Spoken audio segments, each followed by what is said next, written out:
Josh, can you hear us? Yep, sorry. David Fields? Present. Aaron Henry? I'm here. Okay, the anticipated speakers who I have on the agenda, if there are more, please acknowledge yourself. And I know Nancy McCann. Nancy, can you hear me? Yes, I can. Okay, Scott Cameron. Here. Now, David, if you can help me or Josh or who else will be presenting so they can be identified. Yeah, John, it looks like we have Frank Pursuant here. Yep, I'm here. And then we also have Scott Cameron. Yeah, I mentioned Scott. And there looks to be a number of other people whose names are only appearing as acronyms with numbers. So I guess I'd ask them to identify themselves at this time unless Nancy can identify her teams. I'd be happy to. We have Gladys DeFranco and Tom Zajac. Can you both hear me? I can hear you. Yes, I'm here. Let's see. We have Giuseppe and Giovanni Federa for the a case later on this evening. I don't know if they're on yet. Giuseppe and Giovanni, are you on? Perhaps they're going to be joining us later. They are on for the Harbor Street project. Other than that, I think we have everyone. Okay, so Nancy, what We I have ask is, Stacy Brown as well. Sorry. Oops, Stacy, sorry about that. No, that's okay, Nancy. so Nancy, if you wouldn't mind, as we progress, if you can keep your team and introduce the team members when they're going to speak. I would assume that you're going to start first. If that's not the case, you can let me know. Yes, that's fine. I can do that. Okay. So let me just read an opening statement. Good evening. This is the opening meeting of the Danvers Planning Board is being conducted remotely, consistent with the Governor Baker's executive order of March 12, 2020, due to the current state of emergency in the Commonwealth due to the outbreak of the COVID-19 virus.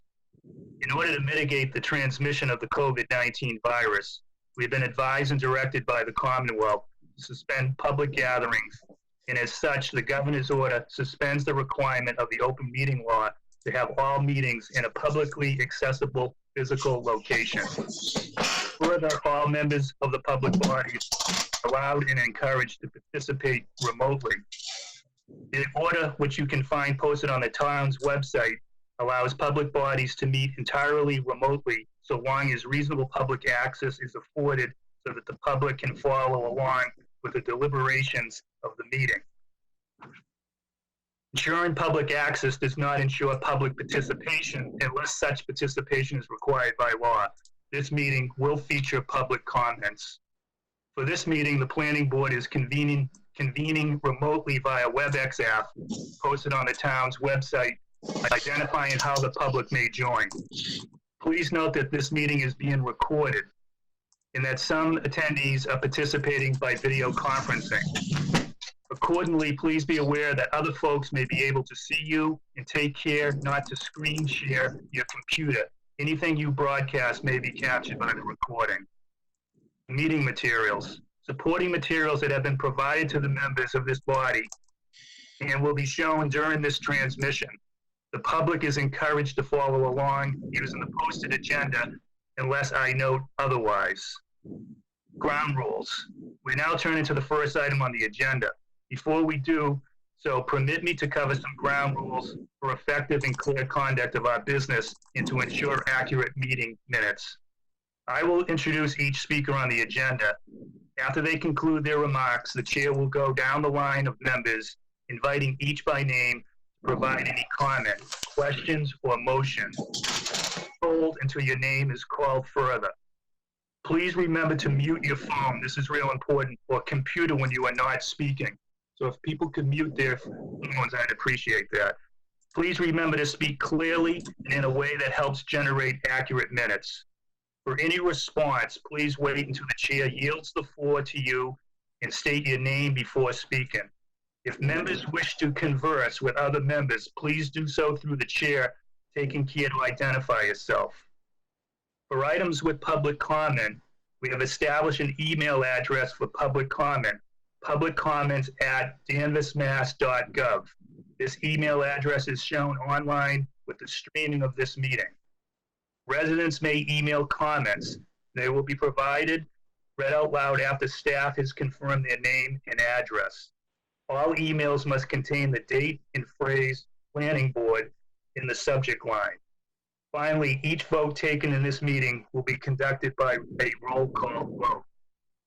So before we get to the first item on the agenda, I want to publicly, I did not have the opportunity last meeting to publicly thank Bill Prentice for all his great service to the planning board for a number of years. Bill, if you're watching, thanks for all your support and good work. And finally, I'd like to recognize Francine Butler, our planning assistant, who has taken a new job at the town hall. Francine, we'll miss you, and thanks for all your good work. So with that, the first item is the continued public hearing of 75 Sylvan Street, request for approval of a major modification to an approved site plan submitted by Brookwood Sylvania LLC for property at 75 Sylvan Street, Assessors Map 57, Lot 31. Nancy, you have the floor. Thank you very much. David, are you going to be able to put up the site plan for us? Can do. I'll do it right now. Give me one moment. Okay.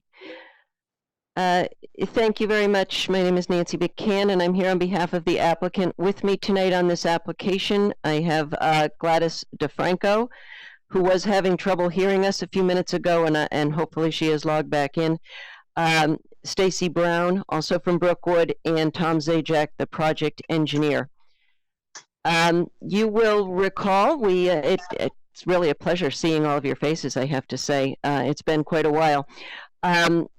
You will hopefully recall that we met with you last March on this project at the March 10th meeting to discuss our proposal for a request for modification of the site plan for the property located at 75 Sylvan Street. We are requesting a modification to allow the installation of a loading dock area on the southerly side of Building A.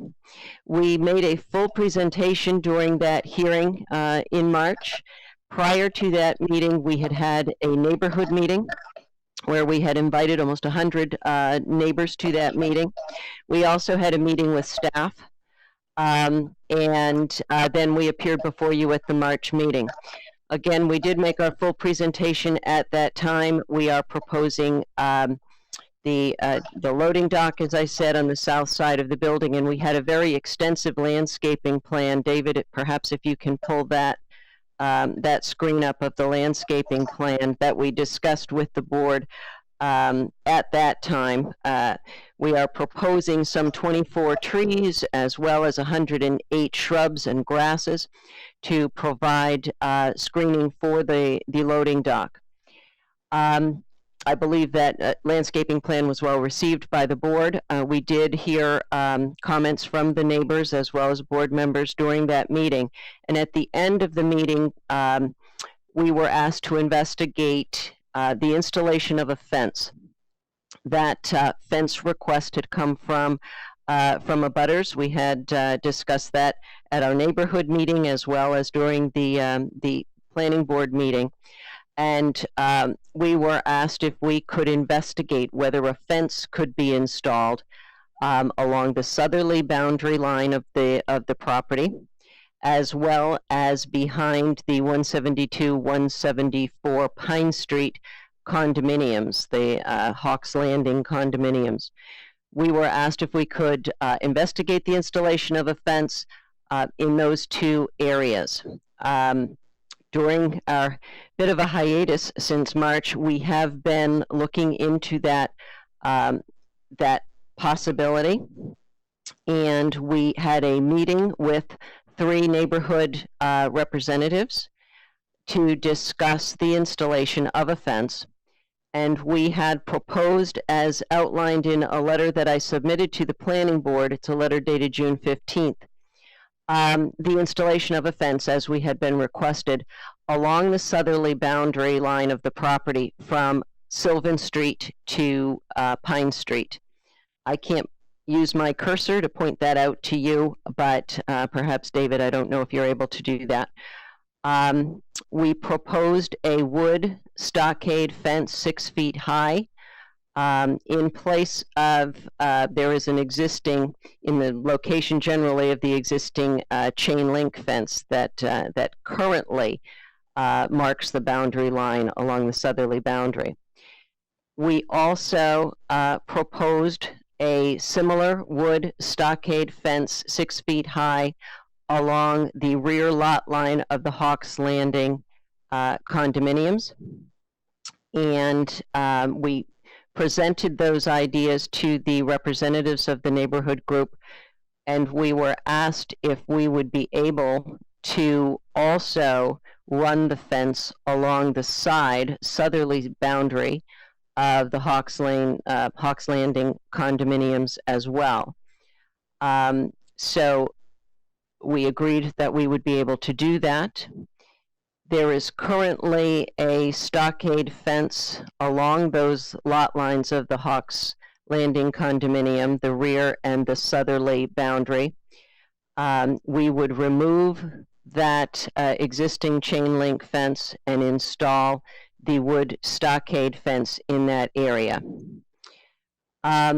We made that proposal as we've submitted to the board, and we received comment back from the neighbors, both from the Hawks Landing condominium as well as from the abutters along the southerly lot line between Pine Street and Sylvan, asking if we would consider installation of a white vinyl fence as opposed to the wood stockade fence. Again, we went back to our clients at Brookwood and our fence contractor, and we determined that while it may be a difference in cost, we would be willing to install a white vinyl privacy fence along the locations that I've just mentioned, the southerly boundary line of the property between Sylvan and Pine, and the rear and southerly lot line of the Hawks Landing condominiums. And I submitted, David, to you today a couple of things. First is the detail of the stockade privacy fence, the vinyl fence, as well as the exact location of where that vinyl fence would be as it relates to the Hawks Landing condominiums, which is in the same place as the existing chain link fence. Do you have those details, David? Yep, do you want me to bring them up now? Sure. Do that. Sure.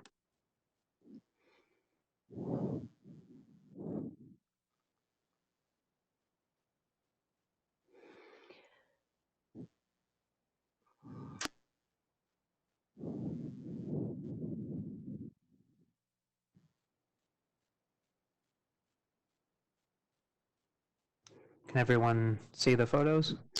We want the detail of the privacy fence, which I submitted today. The detail sheet. Yeah, it was a single sheet of a single detail of the privacy fence, so that you could see what that looks like. It's a vinyl vertical slatted fence.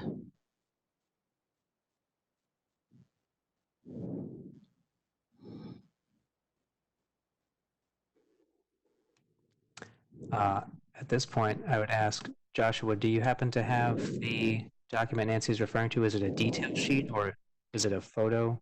It is a fence spec sheet that I sent that to you, Josh, today. Was it a JPEG? I mean, we received numerous items today from you and the abutting neighbors that just we were trying, our hardest to put it all in the folder for tonight. Why don't you keep talking, and I'll I'll look for Okay. it now. All right. Okay, that's fine.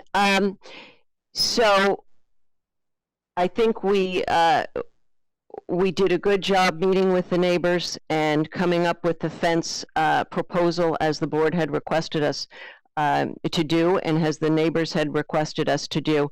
The final issue that remains with regard to the fence is the installation of the fence as it relates to the existing chain link fence.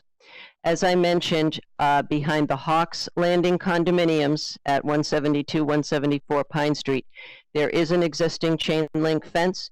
It is clear, meaning there is nothing growing in it, and we have been asked to remove that chain link fence and put the vinyl privacy fence in its place, and we are proposing to do that.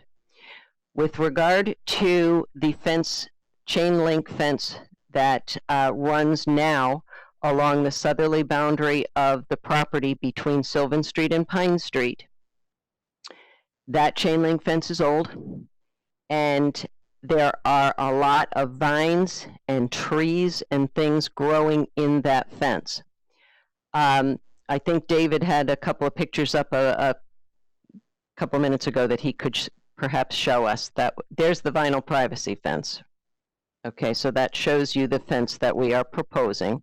That's the fence detail. Yes. I can pull up the location sheet if you'd like. And then I think, yes, the location sheet would be helpful. And then we'll just go back to the photographs that you had initially started to put up.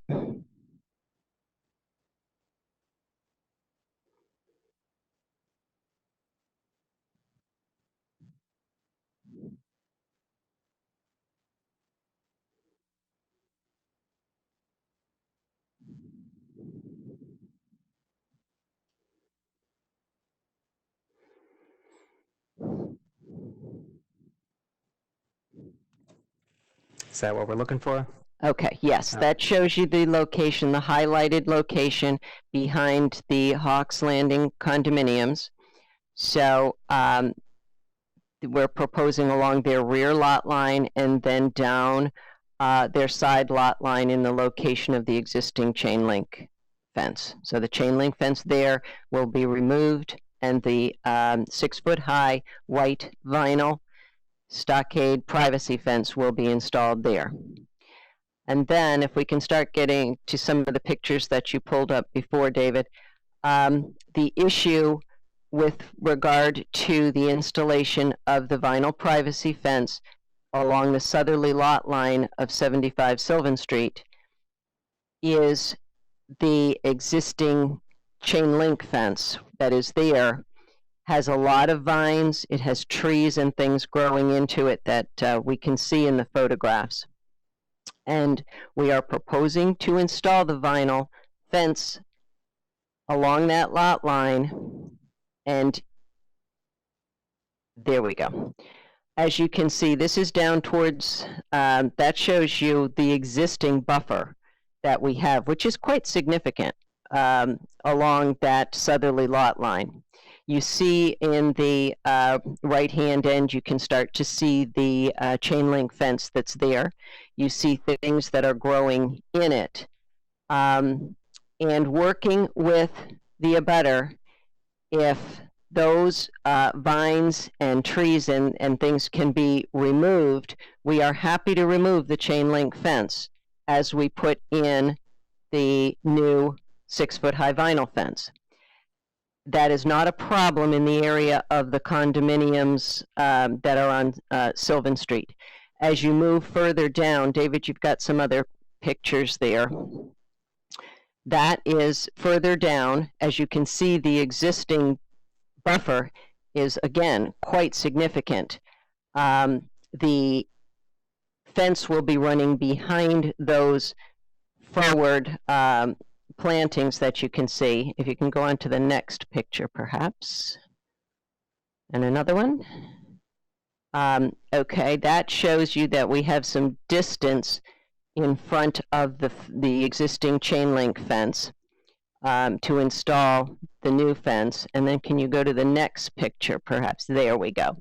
That shows you that the fence, as you get down in the abutter, the deeders, the fence is literally growing into the trunk of some of the trees. And some of the trees on the deeder property are leaning quite a lot onto the fence and the existing chain link fence. So in the areas where we cannot clear the chain link and the brush from the chain link, we are proposing to leave the chain link and put the 6-foot vinyl fence inside of it, right up against it. And what that will do is it will keep the trees and the things on the abutting property from pushing down the new vinyl fence. We're going to work with the deeders and with the condominiums so that we can remove, with their permission, as much of the imposing greenery, vines, trees, and things as we can by the fence installer as the fence is installed. But there may be areas where we have to leave the existing chain link fence simply because of growth on the other side that would damage the new fence. So I think where we're at with this is, yes, the applicant is willing to install the fence in the locations that had been requested, and then we are going to remove the chain link fence in the areas where we can. And if there are areas where we can't remove the chain link fence, then we will leave it in place and put the new 6-foot high white vinyl stockade fence, privacy fence, the detail of which you saw, which I believe was what the board and the residents had requested. So I think we've made good progress on this, and we would hope that we can move forward. Okay, so we'll start with the board's comment, and then we'll open it up for comments from the public. And I know there's been a lot of comments from the public, Nancy. So Jim says you want to start with your questioning the applicant? Sure, let me just unmute. Can you hear me now? Yeah. Okay. Yeah. No, I'm pleased that the applicant has met with the neighbors and has rethought the fence design. So I think that was a good progress toward, meeting the neighbors' concern. Obviously, it is an industrial area, and, we've been looking at this for several years. I think that when we met last time, again, when we went over this, that was the primary concern, was to try to alleviate the fence issue and then also to address the comments regarding noise. We were inundated with comments today from owners and abutters, which I appreciate. I think I would wonder if we can put in, or the applicant can try to put in some controls, whether it's the use of cameras or some type of system to try to police that parking lot during non-business hours, in the sense that the primary concern that I felt after reading dozens of comments today was that even though you have signage, even though, they're intending to hopefully not have activity going on there, truck drivers are disregarding that. People are using the lot illegally, they're trespassing, whether they're riding bikes or skateboards or what have you. I think for a facility in an area that large to be abutting residential neighborhoods, that it should be something that the applicant should look into, and maybe they can address what appears to be the major concern that I'm hearing after this fence issue. I think that we have done quite a bit. The applicant has done quite a bit in working with its tenants and providing some new rules and regulations for its tenants to follow, and new signage and things like that. What has happened, I think, more recently, and what we're seeing is that the parking lot has been empty because people haven't been there. As this vacant 37,000 square feet of building area that that this loading dock is designed to serve, as that becomes occupied, as people start coming back to work, there will be less opportunity for a vacant parking lot to be used illegally. Obviously, we're concerned about trespassing issues, and security cameras might be something that can be looked into. But we are mindful of that, and I think we've made some considerations along those lines as well to address that. And certainly, it involves communication with our tenants and tenants with their delivery people, and that sort of thing. Yeah, the primary concern is after normal business hours and weekends is what I gleaned from a lot of the communication. So perhaps the liaison from the applicant and, maybe a meeting with the neighbors or a group of the neighbors can get together and perhaps put together a plan to deal with the issues that happen after hours. And, if it's a place like Cumming Center or those types of facilities, they have security forces. They have a guard check you have to go through. Now, obviously, this place isn't quite as big, but if you do get fully tenanted and things are going on and things open up, there could be a fair amount of traffic and there's safety and noise concerns. So, is there something maybe we could get some type of a agreement or pledge from the applicant to try to meet us in that sense? Oh, absolutely. I think the applicant has been very willing to meet with the neighbors and to provide, which we did provide, a contact list of who the neighbors should contact at Brookwood if there is ever a problem. That written list was handed out at our neighborhood meeting that we had before we even came to you initially back in March. So absolutely, we would be willing to continue a good relationship with the neighborhood. I think we made great strides with the fence request, and hopefully built some good lines of communication there. Okay, that's all I have at the moment, Bill. Thank you. Okay. John, I'm sorry. Yeah, no problem. I miss Bill. We all miss Bill. Sorry, John. Yeah, no problem. Peg, you're next. Okay, am I unmuted? You're all set. Yep. Am I muted or unmuted now? We can hear you. Okay, good. I share most of Jim's comments. I'm very pleased to see the white vinyl fence. And I also think that, something probably needs to be done to keep the kids from riding their bikes and skateboarding and all that there. I do have one concern, though, that's gone on for quite a while.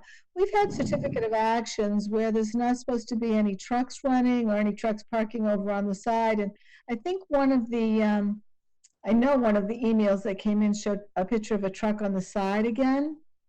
I don't know how Brookwood is going to continue to patrol that, but they weren't conforming with their original CA by allowing that. Now, I have gone down there and I've seen more signs, but it seems to be you need to take more action. I don't know how to convince these truck drivers that they're not supposed to be doing these things.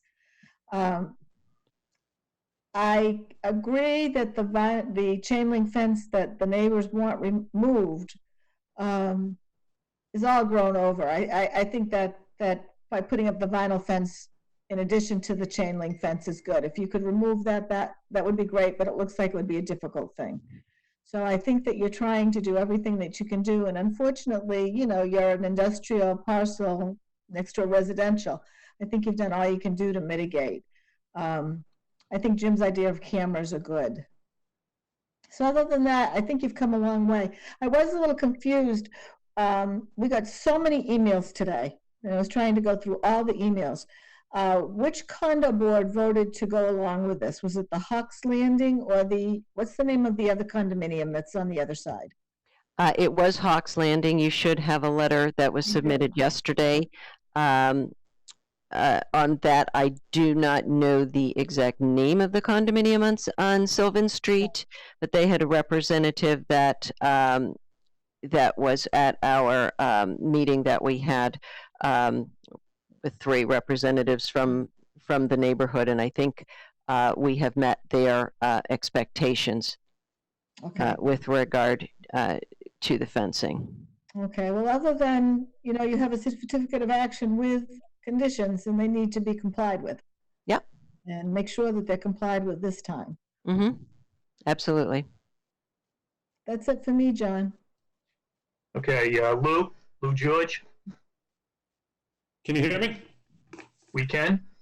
Great. Okay. Yeah, and I share the comments by Jim and Peg just with respect to the fencing. I think you have gone a long way, but just a couple of things. I did notice that you did have an email, it seems, from Hawks Landing, the condo board. I guess, and I have noticed that some of the comments we did receive also came from 97 Sylvan Street. So the side, I believe that is the side of the fence where there's a lot of overgrowth. And so is that, you know, and so having looked at some of the photos, is there I assume, you know, Attorney McCann, I assume that you're going to try to remove that to the extent you can, because I also appreciate the abutters' concerns that you could have that you'll have a space between the fences, and you'll have, you know, debris will collect, brush, animals, all that sort of thing. So has there any thought been done, even potentially to, you know, and again, I'm not sure how tall these trees are there, but even in terms of any sort of removal of vegetation so you can remove the fence? Yes, I think there is no problem with removing the vegetation along the Sylvan Street condos. Yeah. Where we get into the problem, as you saw in the pictures, is down as we get toward Pine Street on the Dieter's property. That's where very mature trees and plantings are really potentially prohibitive from removing the chain link. I don't think there's any problem removing the chain link, and we have said so as recently as today. Gladys had communication with the condo folks off of Sylvan Street. I don't think there's any problem removing the chain link fence in that area. It's just up towards the Dieter, the Dieter's property, and we will work with them as best we can. But there are areas we suspect that the chain link fence would not be able to be removed. And if it is not removed, the new fence is going to be butted right up against it. So there will not be any space in between for debris and things like that to gather. Okay. And I appreciate the comments that you've received emails today, many emails today. The applicant and I have not received any of those. We received some of the communication that came in to the planning office yesterday, which was forwarded on to us, but we didn't receive. So if I'm not up on some of the items that you're talking about, just know that we didn't receive those.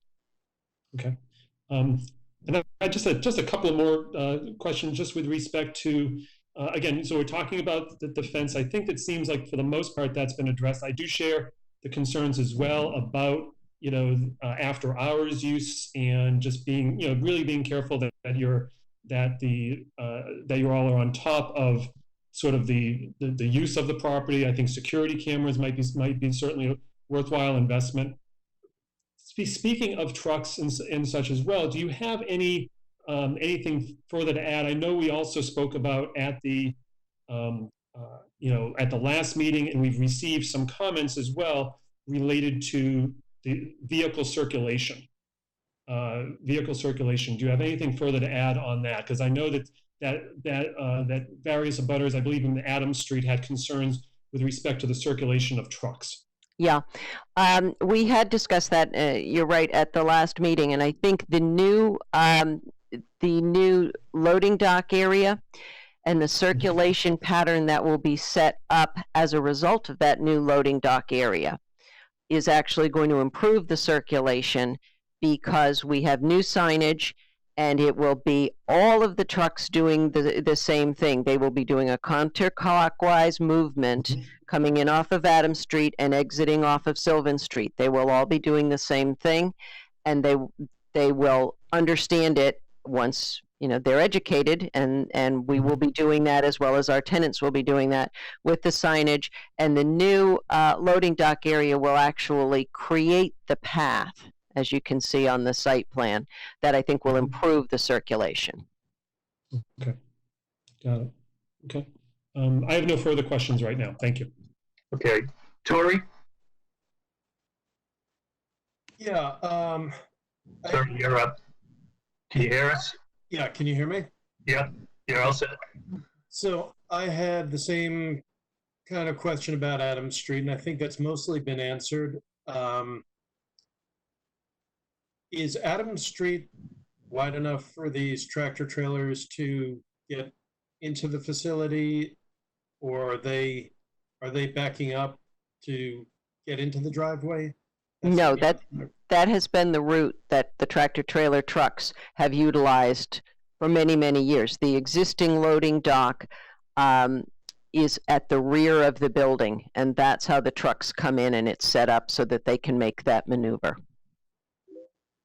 So we feel like this is the Adams Street entrance is comfortable. I went over there and I looked at it and saw where the existing loading dock is, but we are seeing a lot of complaints about the noise, and I'm wondering how much of that is trucks needing to use their brakes and do extensive maneuvering because it's a small street.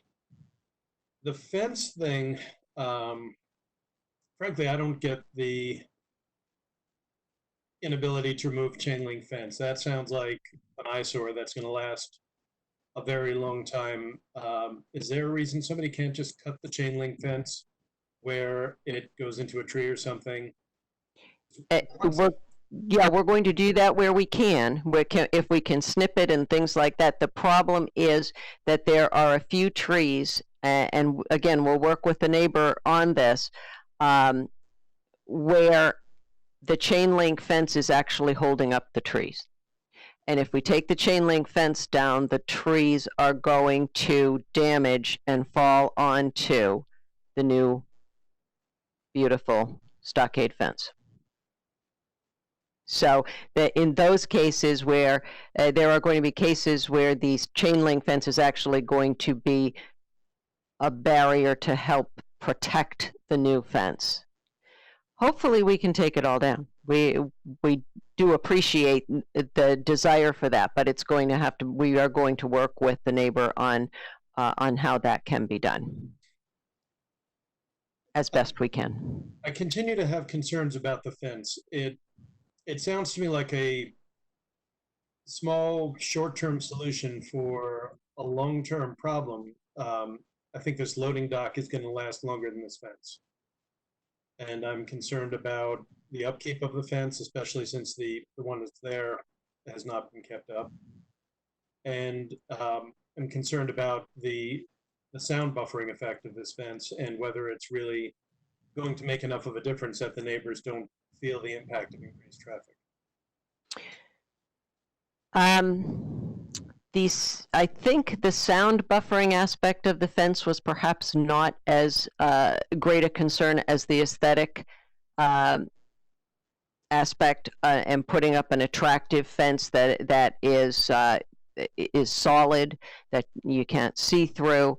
And the vinyl fence was the requested fence, and we agreed to that. Our initial proposal was wood, and wood tends to attenuate sound a little bit better than the vinyl, but that was the request of the neighbors, and that's what we have done as they had requested. It is unfortunate that we're in this format where we can't get real-time feedback from the abutters on whether it is the aesthetics of the fence visually or the sound.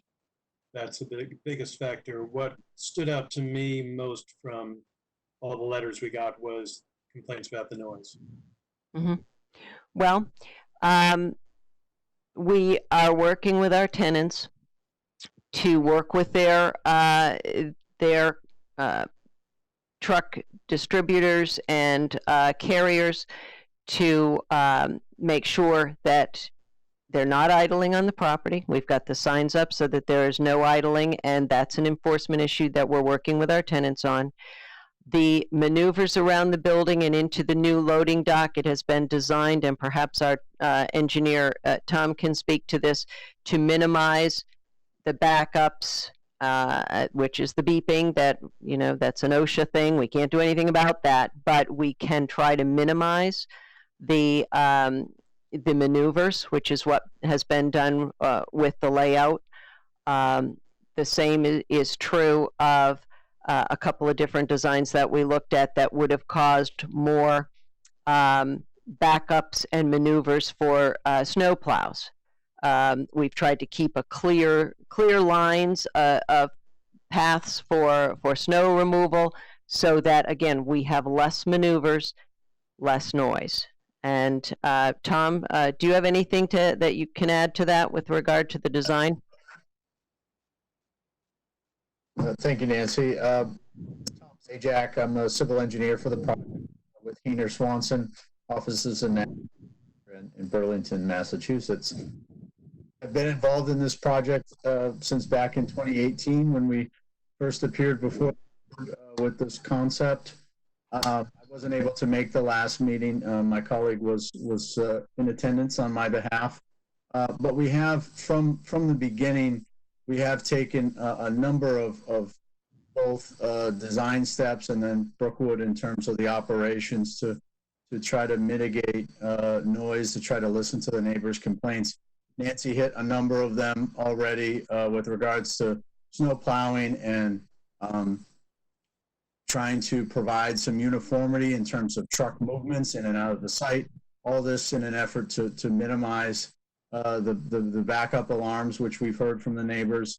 Another design aspect we implemented was, I think our original plan contemplated the trucks using the southernmost drive aisle in that southerly parking lot closer to the neighbors. So we did shift that further north to the middle aisle, which balances keeping those trucks another 60, 70 feet away from that property line, and also allowing those trucks to be able to maneuver through that parking lot. I'm sure you reviewed this at the last meeting, but we've got a large landscape area in the middle that's directly adjacent to where those truck headlights would be pointed when they're in the loading dock, and have even slightly extended them as they make their turn back out of the loading dock headed towards Sylvan Street, that they'll receive some coverage. So I think the combination of these measures, I think Brookwood has gone to great lengths to try to minimize noise and the impact of truck movements throughout the site. I do want to hit again on the landscaping.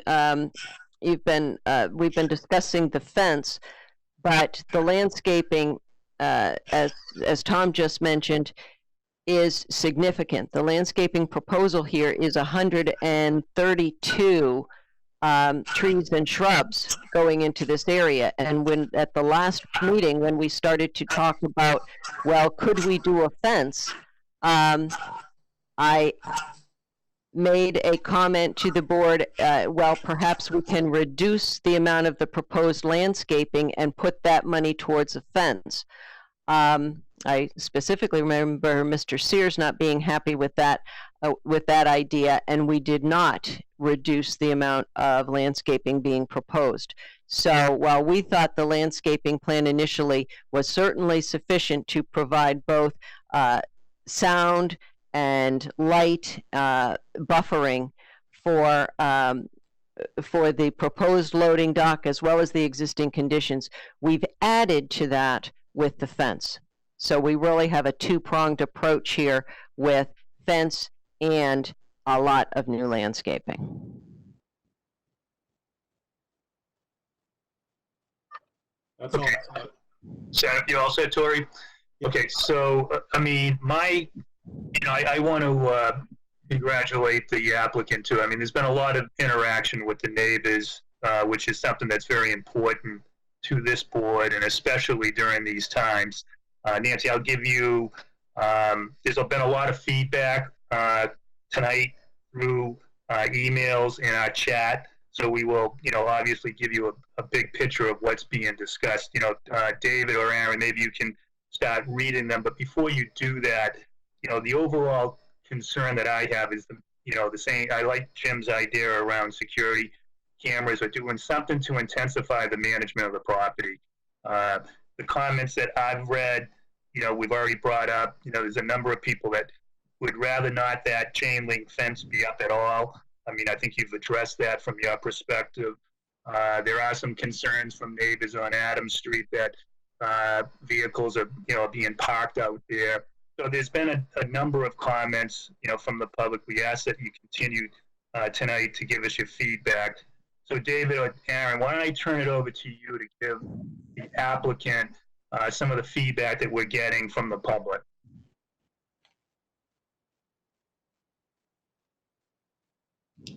Sure, John. This is David here. I think I just cut Aaron off, but I'm going to go forward anyway. We have received some email comment. It wasn't dissimilar from other things we've heard.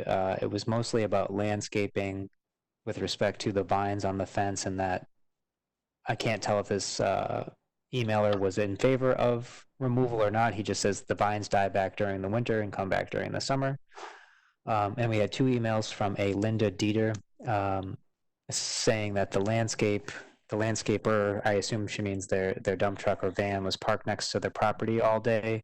And then the trucks, I'm assuming she means the trucks dropping off loads, were parked there during normal business hours, and I'm guessing 75 Sylvan doesn't police it. So that's what we had via email so far for this project. Okay, that was for tonight, David. What about, since Nancy did not get the benefit, or the applicant didn't get the benefit of all the emails that came in during the day, can you kind of tell for the record how many emails we got? And I believe we touched all the subject matters, but I think it's important as we're in this pandemic and conducting meetings remotely that feedback is coming from the public. I recognize there are certain members of the public that don't like the fact that we're not meeting physically in a room, but we are getting a lot of feedback on all the applicants tonight. So can you summarize for the benefit of the record what we got this afternoon? It looks like in the public comment section, we received about 8 emails, more or less all similar comments to what had been addressed so far. The backup noise, tidiness of landscaping, and more or less policing the loading and unloading of vehicles.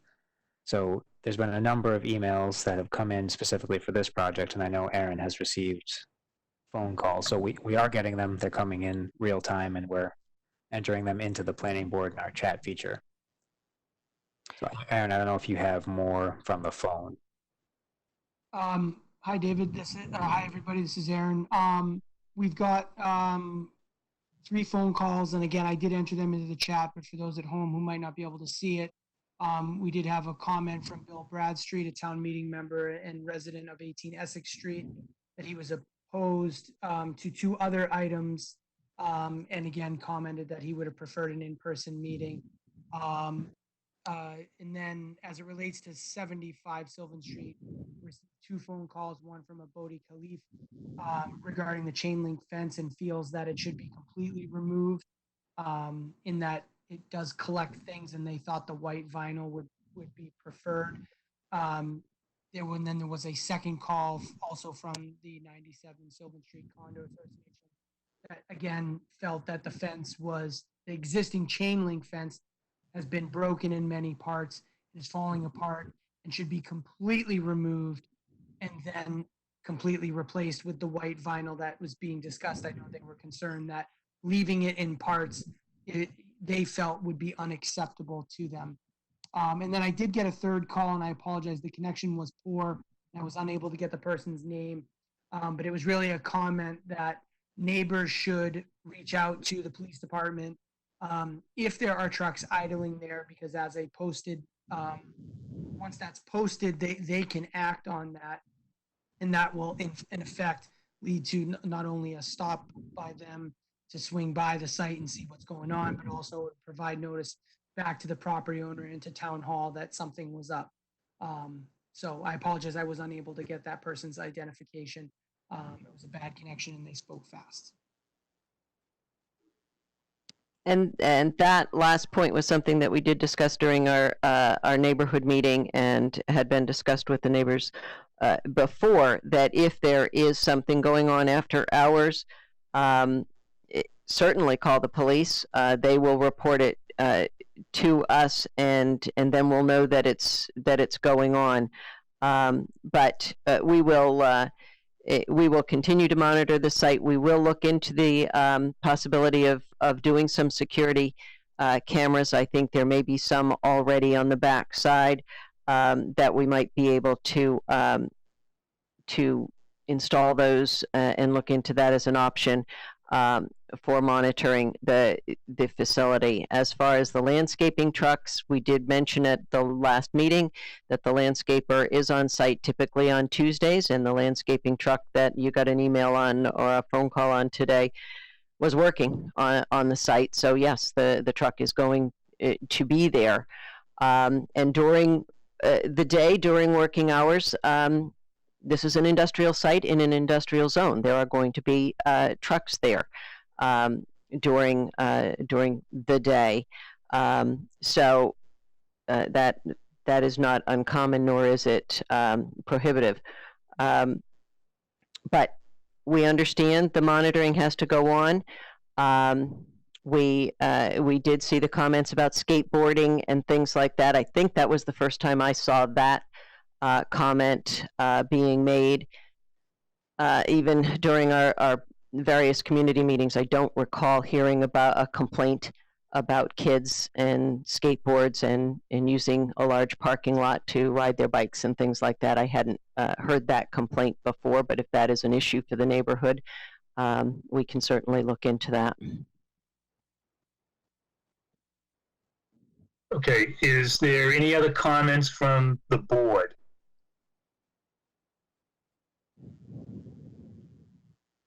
Nope. Yeah, sorry, this is Tori. I just want to ask one more question, if I may. Yep, go ahead. Has anyone looked into an actual soundproof barrier instead of a residential fence?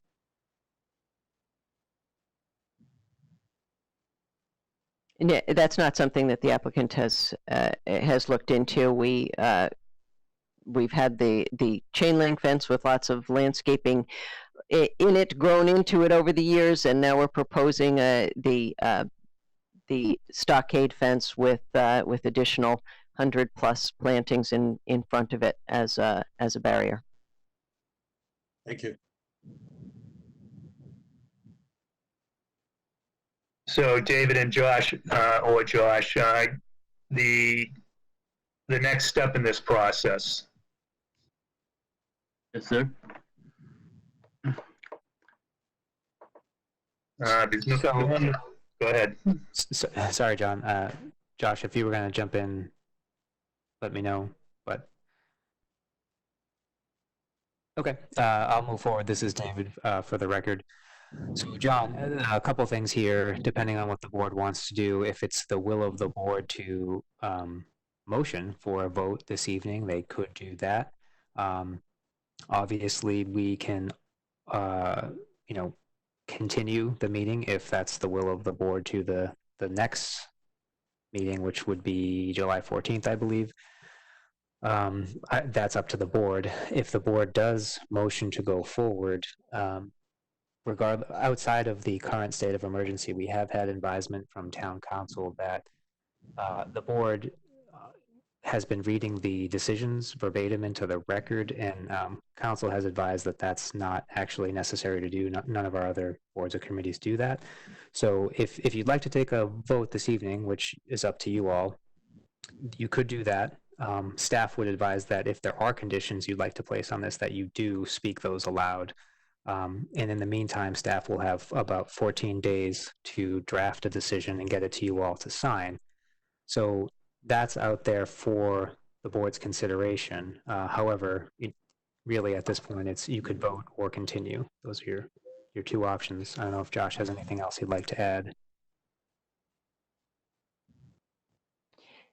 Mr. Chairman, I would like to hear again, we typically poll the board on your thoughts. At this point, what we have on the table is the proposal for the new loading dock with the installation of all of the plantings shown on the submitted plan, which are about 142 plants, trees, and shrubs in the locations as shown on the plan, and the installation of a 6-foot high vinyl privacy fence in the two locations that we talked about, the southerly boundary between Sylvan and Pine, and along the two sides of the Hawks Landing condominium, and removal of the existing chain link fence, working with the neighbors to the greatest extent that we can, and we think we certainly can, except in the small area along the boundary line headed up toward Pine Street that we saw in the photographs. But we will certainly work with the deeders to try and make that removal happen as well. We would also be willing to accept a condition of looking into security cameras and obviously continued monitoring so that we can allow this property, 37,000 square feet of an industrial space that has been vacant for over 4 years, and vacant because of the inability to have a loading dock to service that area. So that's the proposal that the applicant has on the table. If Mr. Chairman, if you would be willing to poll the board so we know where we're at. We've been at this now for a while. Initially, back a couple of years ago, as our project engineer stated, I wasn't involved at that time, but now we've had 2 meetings with neighbors and neighbors representatives, as well as now this is our 2nd meeting with the planning board. So hopefully we're in a position where we can move this forward. Okay, so I would, definitely agree that the outreach to the neighbors has been very good over the last several meetings. My only concern is, and this is up to the board, I am comfortable in moving it forward, but I want to hear from the board. Do you feel, given the environment that we're in the pandemic, and doing this remotely, have we heard enough comments from the public to make a decision? So I feel I've received enough feedback from the public, but why don't we start with you, Jim? I agree, John. I feel that we received enough input, both in the meetings that we've had physically and with the emails that we received for this application for what it is, for a couple loading docks. I think the applicant has had several meetings with the neighbors. One thing I would like to tighten up with Attorney McCann, if she could just kind of put some parameters on that security slash by the use of cameras or meeting with neighbors. Could we maybe set up tentatively like a quarterly check-in with neighbors and a report from the applicant dealing with concerns, or just to kind of have some type of deadline and or schedule.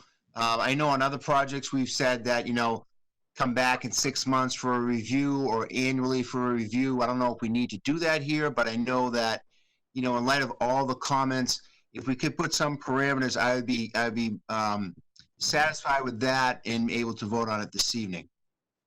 Mr. Sears, I think that's actually a good idea to set up perhaps a quarterly meeting with the neighbors. Mm-hmm. We have provided them, as I said, with the list of contacts, but I think having a meeting quarterly set up with the Brookwood staff in the lobby where we had the meeting is a good idea for communication. I think Okay, we so would we can- agree to that. We can make that a condition. Yep. Yeah, we would satisfied agree to move that. forward, John, at this point. Okay, Peg? Yes, I'm ready to go forward too. I'm checking the materials that you sent us though, David, on my iPad beside me, so I can, stay on top of what you said. And there's a couple things. First of all, I'm more comfortable because the engineering department, building department, and fire department had no comment on this. And but there is one thing, Nancy, we never did get the existing and proposed impervious surface percentage. Do you have that someplace? I do. The percentage calculation under Section 4 of the bylaw, it is currently 22%. And with the additional landscaping that we're proposing, and remembering that this is a 15.5 acre site, it goes to 22.5%. So we do increase our percentage of landscaping. Okay. Well, we've received a lot of comments. I've been reading all the comments in the chat here. I have countless emails that came in today and other days. So I think that we've had enough. We've had the public participation we need to make a decision. So I'm comfortable going forward. Okay, great. Lou? Yes, I'm comfortable going forward as well. I do agree. I think we've received robust comments. I think, though, I would agree with what Jim had mentioned as well about tightening things up with respect to the security cameras, as well as a regular check-in with the neighbors. Having that as a condition, I would want that as well. Okay, Tori? Yep. The only area in which I feel like I wish we had a dialogue with the neighbors is in the importance of noise versus visual appeal. Because I feel like a lot of the mitigation that's proposed is visual, and a lot of the emails we got refer to noise. So I'm not 100% comfortable without hearing more.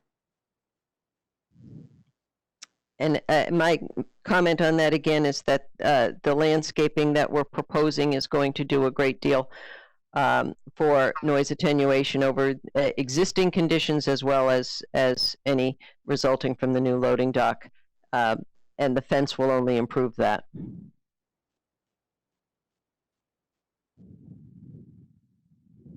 So, Tori, what you are saying is you want to hear more feedback from the neighbors on this subject, recognizing that the neighbors participated in what they thought was the solution to the problem.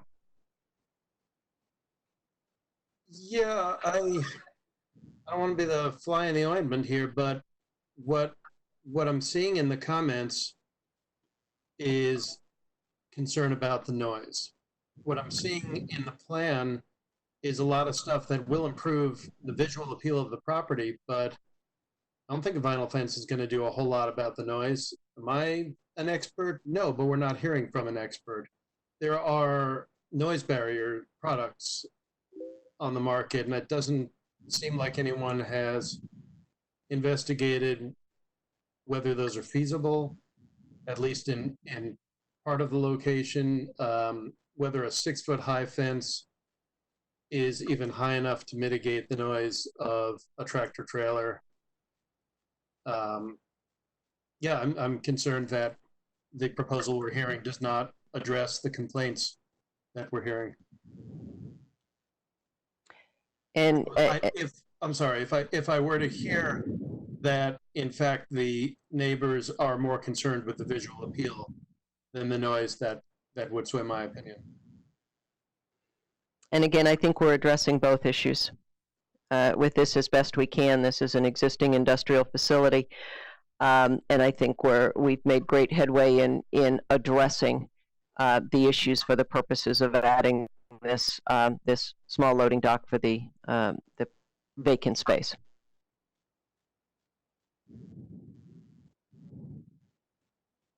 Okay, and I think in fairness to the applicant, I'd like to put it to a vote. So I'm hoping, I'm sensitive to making sure, Tori, as one of the newer members of the board, that you're comfortable with our process. I know you didn't participate in all the meetings because you weren't on the board at the time with this applicant, but over 2 years, they've come a long ways in terms of the initial outcry. I know it's not 100% satisfactory to every single abutter, but I do think we owe it to the applicant to put this to a vote. Well, given that I haven't seen the whole process, I won't object to putting it to a vote. Okay. So who can summarize? Can I get a motion summarizing moving forward under the conditions that we've talked about? There's been 3 of them. I didn't get them all, but we had the security camera, we had the quarterly neighborhood meetings, and we had the ongoing monitoring of the management of the property, which we hope with these quarterly meetings, the abutters will have a direct input to their concerns about how the property is being managed. Jim, Peg, Lou, did I summarize those conditions? And Nancy, did you hear it the same way? Yes. Yes, so moved, John. You did a great job. Excuse me? I moved that we vote to approve this applicant's application for the construction of the 2 loading docks, and we're going to add the conditions as recited by John, the condition for security, quarterly meetings with the neighbors, and oversight of the management to attenuate sound, and concerns about things like trespassing and noise and so on. I'll second that. This is Peg. I'll second that. And the condition on the security is you had just said, Mr. Sears, security. I think we want to be specific that it would be security camera for the parking lot. Yeah, yes. Okay. We want to make sure that someone's watching it 24/7 where, if it's an empty site. The concern is that when one goes home from work, that there's a lot going on after hours. Okay. Security and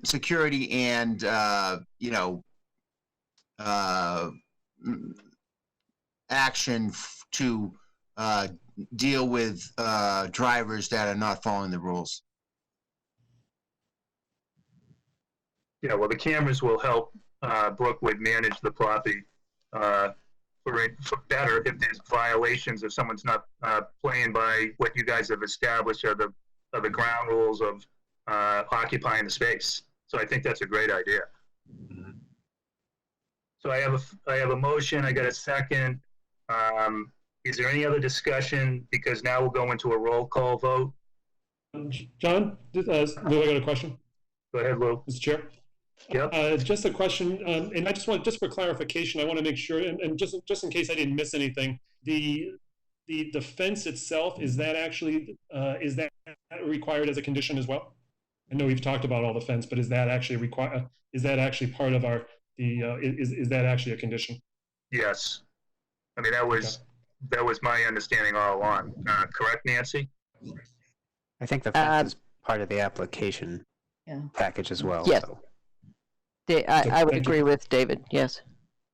That was just a clarification. Thank you. Mr. Chairman, this is Peg. Go ahead, Peg. Did we close the public hearing first? Sure. Do I have a motion to close the public hearing? Second. I move we close the public hearing. Okay, Second that. Okay, so I'll have to do a roll call vote. Under our rules, we're going to have to do roll call votes. It can't be a voice vote. So, Jim Sears? I vote yes to close the public hearing. Peg Zielinski? I vote yes to close the public hearing. Lou George? Vote yes to close the public hearing. Tori Adler? Vote yes to close the public hearing. And the chair votes to close the public hearing. So now we can go forward with a roll call vote to approve the application with the conditions that have been highlighted. So I'll start with you, Jim Sayers. I move to accept. I move yes. Peg Zawinski, I move to approve. Lou George, Approve. Tori Adler, Do not approve.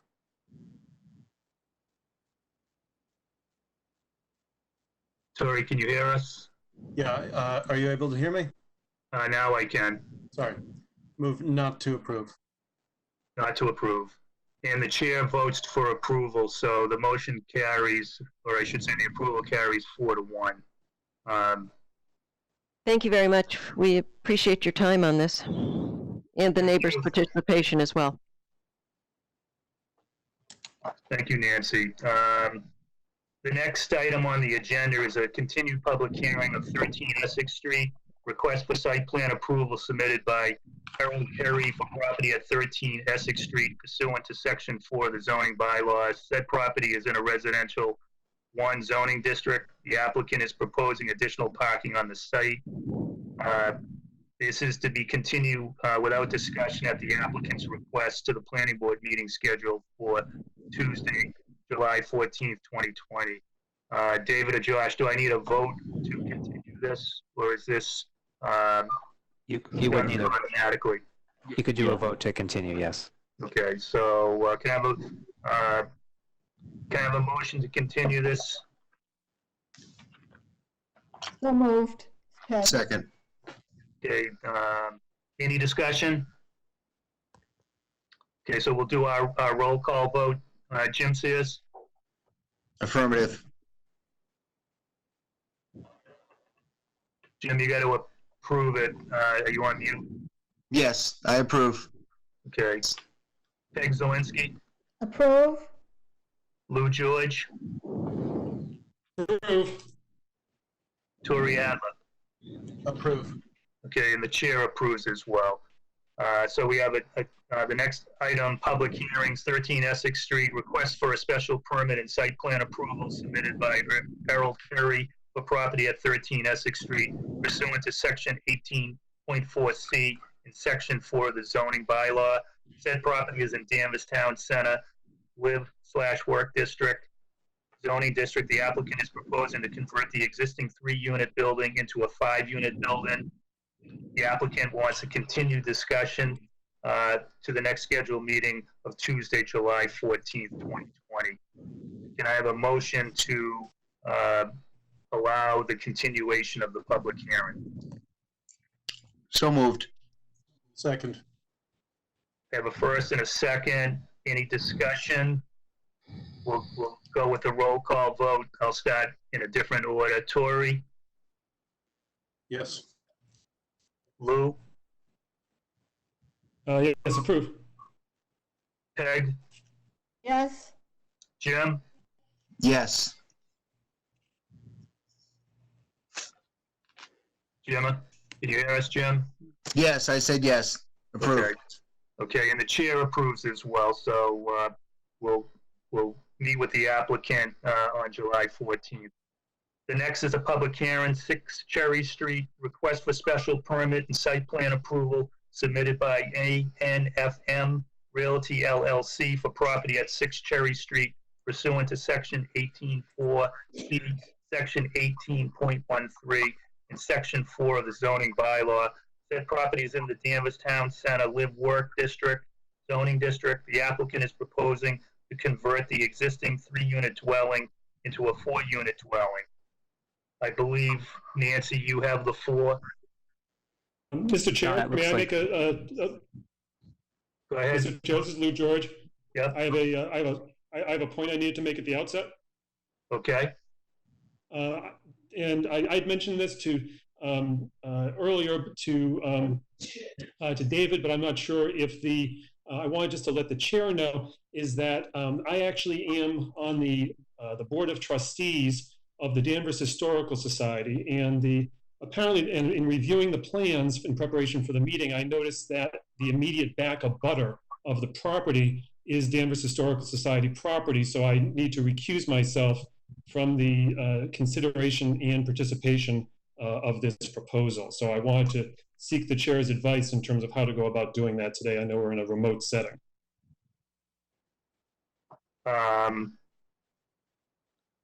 That's fine. I mean, I guess the best way to, I mean, you can. I think if you just mute your microphone and Yeah, that's what I was going to suggest, right? shut video. And shut the video. Yep. Lou, the only question I have, Lou, are you still there? Yes. So even though you're on the board, I mean, you could still vote as long as you don't feel that you would be biased in any way. You know, you could still, you know, make a decision on that because you don't have any financial interest in the building next door. You're on a board. So I guess, is that what you're saying? You just don't feel that you can make an unbiased decision? No, I don't believe that I cannot make an unbiased decision, but I wanted to, because I am the Board of Trustees, sort of the governing board of the Historical Society, and because they're an abutter, and because it could, I just want to avoid any appearance of impropriety. Okay, thank you. That's fine. Just strictly the appearance. Okay. That's what I would suggest, Lou, is, you know, as David highlighted, you know, turn off your camera, mute your mic, and, you know, we'll get you back into the meeting at the next agenda item, which is 28 Harbor Street. Okay, very good. Thank you. Yep. Nancy, I believe this is your client. Yes, it is. Thank you very much. For the record, my name is Nancy McCann. I'm here on behalf of the applicant, ANFM Realty LLC. With me tonight is Frank Pisciuto, the principal of ANFM Realty LLC. Also with me tonight is Scott Cameron, who is the project engineer. This is a request for site plan approval and various special permits for the property located at 6 Cherry Street, formerly located in the C1A zoning district, now located in the downtown corridor live work district. And I believe this is your first application under the new zoning bylaw. And it's been interesting working through the new bylaw, and I appreciate all of the help that I've gotten from planning staff, and they've assisted with a number of conferences on this application as we've worked our way through that new complex zoning bylaw that affects this particular site. And it's been a little challenging because this is a relatively simple application, but the implications of the new zoning district provisions have made it a little more involved, as you saw in the applications, than what would have been under the older districts. So the existing property is a residential structure. It was built about 1889. There are currently 3 residential units in the building, with a total of 6 bedrooms.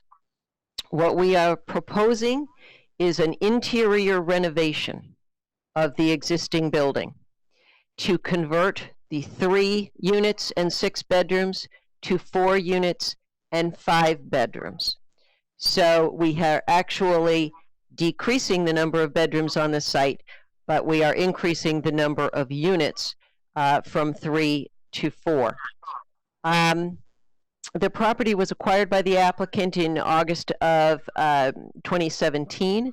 Since that time, he has been doing some upgrading to the property itself.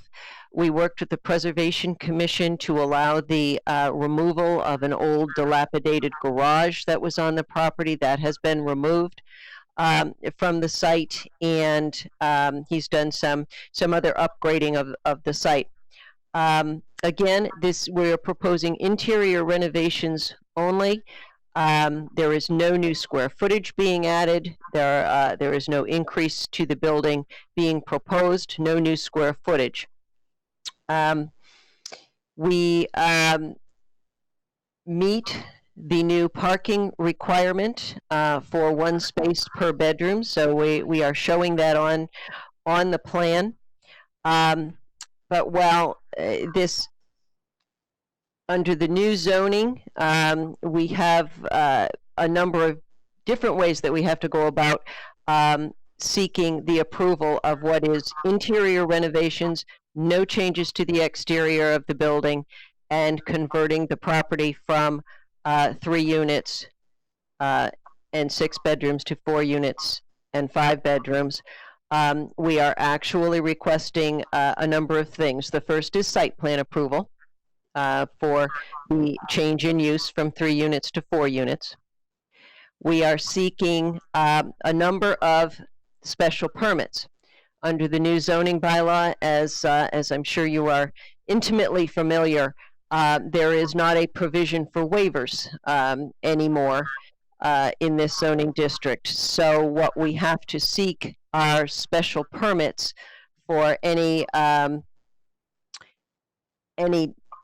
ways where this existing property doesn't meet the current design requirements under the bylaw, and square footage requirements. So the first item that we are requesting is a special permit for the density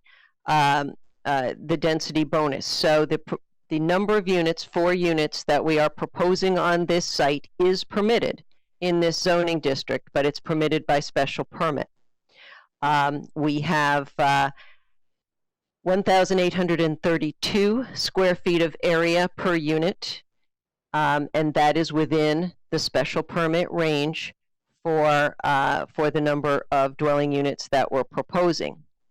In order to comply with the requirements for the special permit, we have got to provide a public benefit improvement, which I understand to be an off-site improvement. Again, as I mentioned before, I was able to have a number of conversations with staff, and given this type of project, which is a minimal alteration of this building and a minimal change with just adding 1 unit, the discussion with staff revolved around a suggestion of the offer of a public bench donation to be placed somewhere in the downtown area, so that I have included in the application to meet the requirement for the public benefit improvement. Again, it has to be an off-site improvement to meet that definition, and that's what we are proposing. And we would suggest that, given the scope of this project, which is quite minimal, that the donation of a public bench to be located in an area that I believe, my understanding is that planning staff works with the selectmen on something like this to find a proper location, and the applicant's obligation is to donate the bench, and then it is the location of which is determined by planning staff and the selectmen. The second special permit that I have requested is in the nature of a blanket special permit, if you will. And again, this was in consultation with staff. For those items that we don't meet because of the grandfathered nature of this site, we don't meet a number of the design review requirements because of the existing conditions that we have, and those amount to and I'm going to go through these, and then I'm going to, Mr. Chairman, ask that Scott Cameron, the project engineer, walk you through the plan. But I just want to give you the itemization of the items on this site, due to the fact that it's already existing and it's there and the building is there, and we're not proposing any changes to the exterior of the building or the site.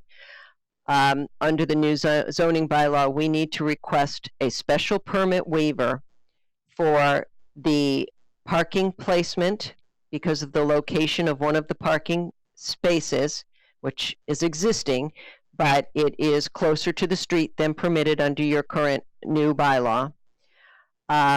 The access and circulation section, again, having to do with the width of the existing driveway. The parking screening section, because we are not proposing additional screening of the parking spaces.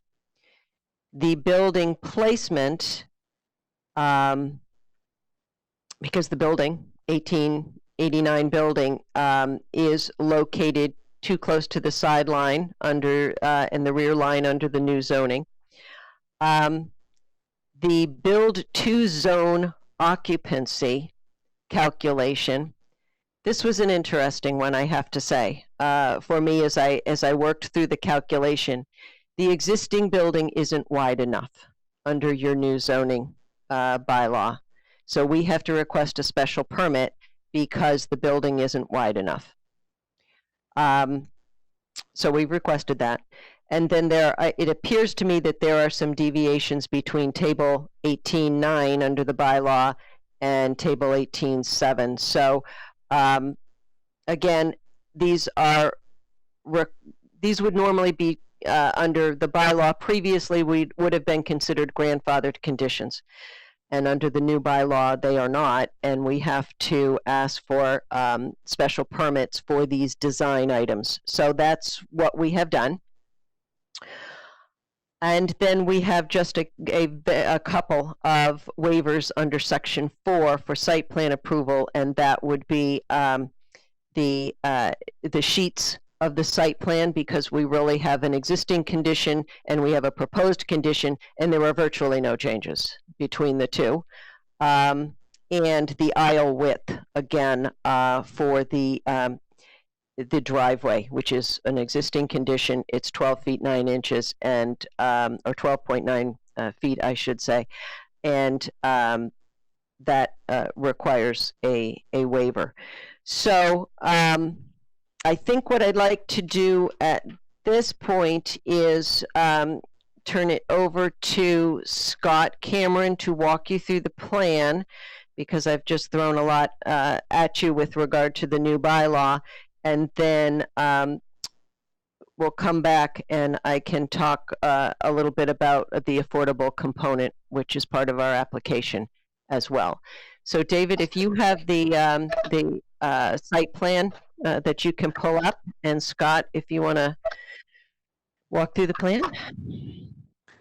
So before you do that, Scott, we've and David, there's been some feedback from the public who's watching that there's too much noise over the visual.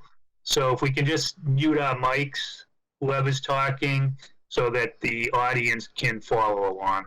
I did not notice that personally, but others have picked it up who was watching on TV. Okay, John, this is David here. Scott, I'd ask that I have a revised plan. Do you want me to start with the existing conditions revised? That's fine, David. In the interest of time and being on the Zoom forum, I'll try to keep my presentation limited, as the information is on the plans. Good evening, everyone. It's good to see a lot of familiar faces and new faces alike. Glad to be back to doing this. So we conducted a detailed topographic survey of the property, locating all the features that were existing on the ground, horizontally as well as vertically. So there's elevations. It's a relatively flat property. The driveway comes in on the plan left side.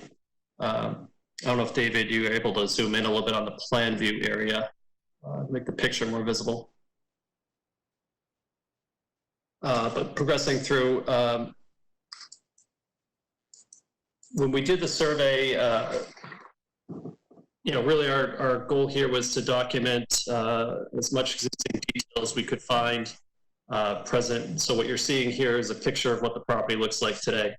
The parking comes in, they've been using this in this manner. Actually, the parking was to an extent a little tighter when the garage was in the back left corner of the property. It was demolished. It was converted from garage spaces to the surface spaces.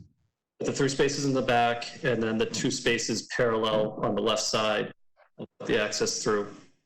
It is irregular in shape, but this is a residential property. People use it day in and day out, and get accustomed to using it. It's functioned fine for the residents that are living there.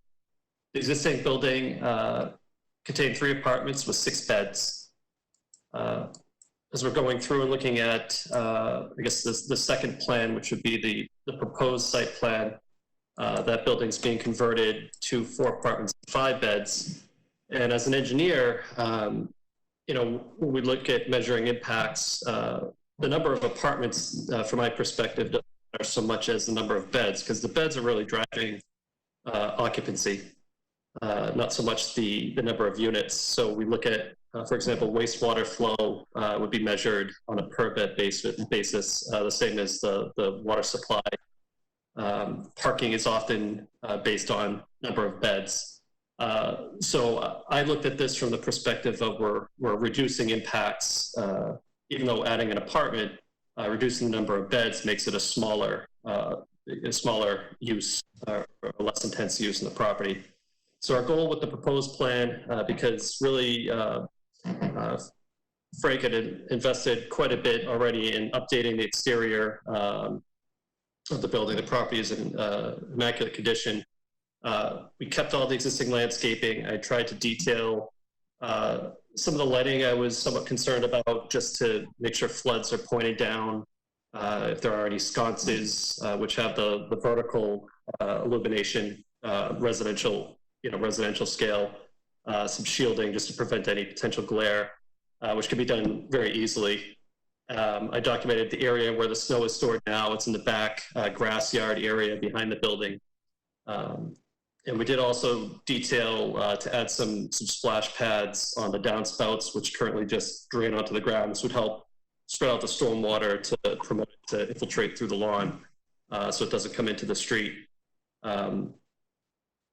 But for the most part, this plan looks very similar because we're not proposing any work in the area of the building outside of some of these cosmetic items. The plans also detail, to the extent we can go through, the site plan review calculations that you're accustomed to seeing for regards to lot coverage by landscaping. We added notes regards to how snow will be removed, how solid waste will be removed. So the plan notes are really going through the items of the site plan approval bylaw and how that will be handled. Again, very typical for a small project like this. And I think with that, you know, I could keep going, but I'll keep it simple as I think the application is. Okay. I'll go back and just wrap up a few items. The application gets into the criteria for the special permit. I'm happy to reiterate that for you. I also prepared an itemization of the special permit requirements and the waivers dated June 16th that I hope that you have in your packages. 3 specific items: the landscaping percentage under the site plan approval. I believe, Scott, correct me if I'm wrong, I believe we're at 61.5%, where 30 is required. Under the new bylaw, the outdoor amenity space requirement for this existing site, the percentage required is 15%, and we have a 33% outdoor amenity space. So we well exceed that. We well exceed the required landscaping. And the last item I wanted to touch on is under the new bylaw, the affordable housing component. We have only 4 units here. So under the new bylaw, if you have a project of 1 to 4 units, there is no requirement for an affordable unit. However, further down in that bylaw section, we are adding a unit, and by adding 1 unit, we have a required monetary donation of $35,000 for the addition of that one unit. I talked to the planning staff about this, and I talked to the applicant, and what we are proposing, rather than making a $35,000 contribution, which really is a very difficult financial aspect to add into this small project, we are proposing to actually designate one unit as an affordable unit in perpetuity, which is above and beyond the requirement for under the new bylaw. And I believe planning staff was in agreement that we could do more than what was required. So rather than a contribution in cash, we are actually proposing to designate one unit as an affordable unit. And when we're only adding one unit to the project, this whole project is being done for the creation of one affordable unit, as it turns out. So that is the proposal. I am happy to go through the requirements of the special permit. I have that in the application if you would like me to do that. Otherwise, I would be happy to answer any questions you might have. Okay, so I don't think it's necessary to go through the special permit, but can you comment, Nancy, this is going to be a question we're going to ask at almost all our meetings, about the public outreach and conversations the applicant might have had with the butters. I believe the applicant has had conversations with the butter on the corner of Cherry and Maple Street, who is aware of this project. Frank, have you had any communications with other? We have the historic commission property to the rear, as was noted earlier. And have you had any other communication, Frank, with abutters? Oops, Frank, we can't hear you. Is Frank unmuted? Can you hear me now? Yes. Yes, we can. Sorry. I actually spoke to the woman that's on the right of me. She has no problem. She said that all the improvements that I made have been drastic improvements of the property since no one's actually touched the property for years. The person to the left of me, he was like, no problem whatsoever. I ended up putting up the fence to separate the parking so that, the tenants wouldn't actually be able to see his parking lot or vice versa. The abutters in the back, the Historic Commission, I spoke to one woman, this is going back probably at some point in 2017, and she was thrilled that, I was out there, maintaining and, took the garage down because I guess the garage was infested with, mice and rats, and, that there was an ongoing problem there. And so, everybody's been pretty supportive. Okay, so Tori, why don't we start with you for questions?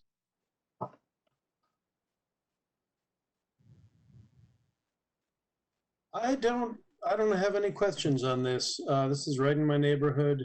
It's a very nice looking property and fits the character of the neighborhood. I don't have any concerns. Okay. Peg, questions? Unmute.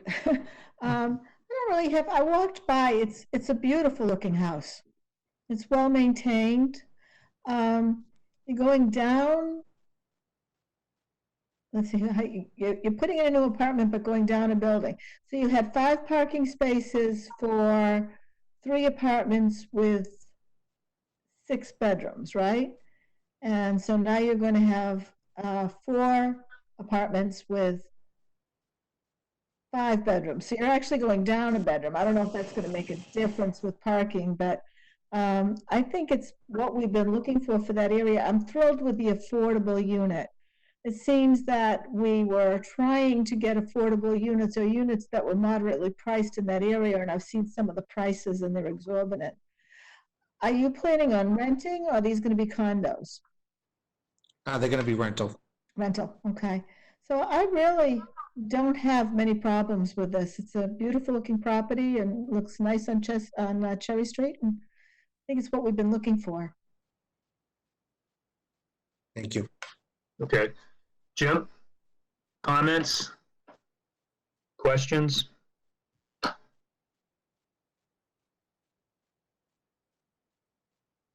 Did we lose you, Jim? No, I'm here. Sorry. I like the project. I think it's essentially de minimis as far as the changes. He did have to go through a lot of effort in light of our new zoning, unfortunately, but I like the fact of the affordable unit, and you know, really not a lot of changes to the exterior or to the neighborhood in light of the fact that it's a pretty dense neighborhood on Cherry Street based on the former zoning. I'm fine with the project. I don't really have any questions. Okay. I'm comfortable with the project as well. My only concern is, has the public had enough opportunity to participate? So, David, Josh, Aaron, any comments from the public? And have they had ample opportunity to express their opinion? This is David here. So far, Mr. Chair, we have not had any correspondence. I'm just scrolling through now related to this application via email. I don't believe Aaron has received any phone calls. I'm not sure if Josh would like to comment if anything was received earlier in the week or the prior week. No phone Yes. calls. Yeah. In terms, especially compared to some of the other projects in the agenda, I don't believe that we received any specific commentary from abutters or neighbors on this particular item. So. Mr. Chairman, the first comment in the chat section was from Bill Bradstreet, and he said he's opposed to both 28 Harbor Street and 6 Cherry. That's the only thing I saw in the chat. That's correct. I was just going to remind you that the very first call we got was from Mr. Bradstreet. And his concern with Cherry Street was it was too dense. That was the quote, Aaron? Yes. Yep. Okay. So that would, be part of the public record. So, so do I have a motion to move this forward for approval?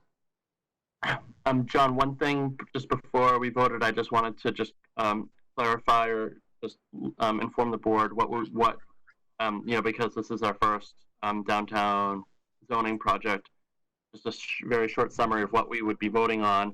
It'd be a special permit for the additional density and design waiver requirements, and a site plan application and a site plan application. So those 3 items. Okay. Thank you. Yep. Do I have a motion for approval? So moved. Is there a second? I'll second that. Okay, so why don't we do the roll call vote? Tori? I vote to approve. Peg? Approve? Jim? Approve. Jim, we didn't hear you. Yes, approve. Okay, and the chair approves as well. And we have one, Lou is abstaining from participation, which the minutes should reflect. Thank you. Thank you very much. Thanks. Thanks, everyone. Thank you. Okay, so the next public hearing is 28 Harbor Street. Request for special permits and site plans submitted by Harbor Property Group LLC for property at 28 Harbor Street pursuant to Section 30, Section 4 of the zoning bylaw. Said property is in an industrial high zoning district. The applicant proposes to construct an industrial building. A special permit is being requested for the site to be used as a contractor's yard. The second special permit is being requested for tenant space to be used as a trade shop. Assessors map 59, lot 158. Attorney McCann, I believe this is your client as well. It is indeed. Thank you. Could I make sure that my client and the project engineer are on? Giuseppe and Giovanni Federa, are you on? Nancy, this is Giuseppe. I'm on. Oh, good. Okay. Is Giovanni with you? Yep, I'm right here. It's Giovanni. Okay. I'm on. Okay, good. Yes, thank you very much. Again, for the record, my name is Nancy McCann. I'm here on behalf of the applicant, Harbor Property Group, LLC, regarding the property at 28 Harbor Street. With me tonight is Giuseppe Federa, who is a principal with the owner applicant, Harbor Property Group, LLC. Also with me tonight is Giovanni Federa. He is the project engineer. And we have submitted to you a full application for site plan approval, as well as a special permit for trade shop use, as well as a small contractor's yard. The property is located in the Industrial 1 zoning district. I think, again, because of the way we're doing this, I will go through the presentation and then we can put up the plan and have Giovanni go through the application site plan itself. So Nancy, can I just interrupt you 1 second? There's a lot of feedback coming, so if people can mute their mics while Nancy makes the presentation, that'd be helpful. I don't know where that feedback's coming from, but it sounds better now. Go ahead, Nancy. Yeah. Okay, thank you. The existing site is a 2.3 acre site on Harbor Street, again in the Industrial 1 zoning district. It is improved with an existing industrial building that was built about 1960. It's a 2-story building. It has a 10,210 square feet, and it's occupied by office and commercial industrial warehousing uses. The proposed use is to add a new, fully conforming industrial building on, as you're looking at the site, on the left side of the property.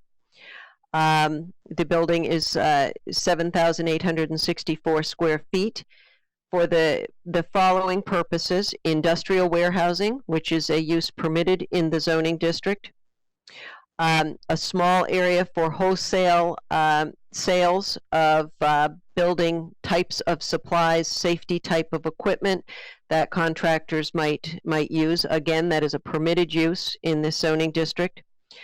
The third use within the building would be for trade shops for contractors.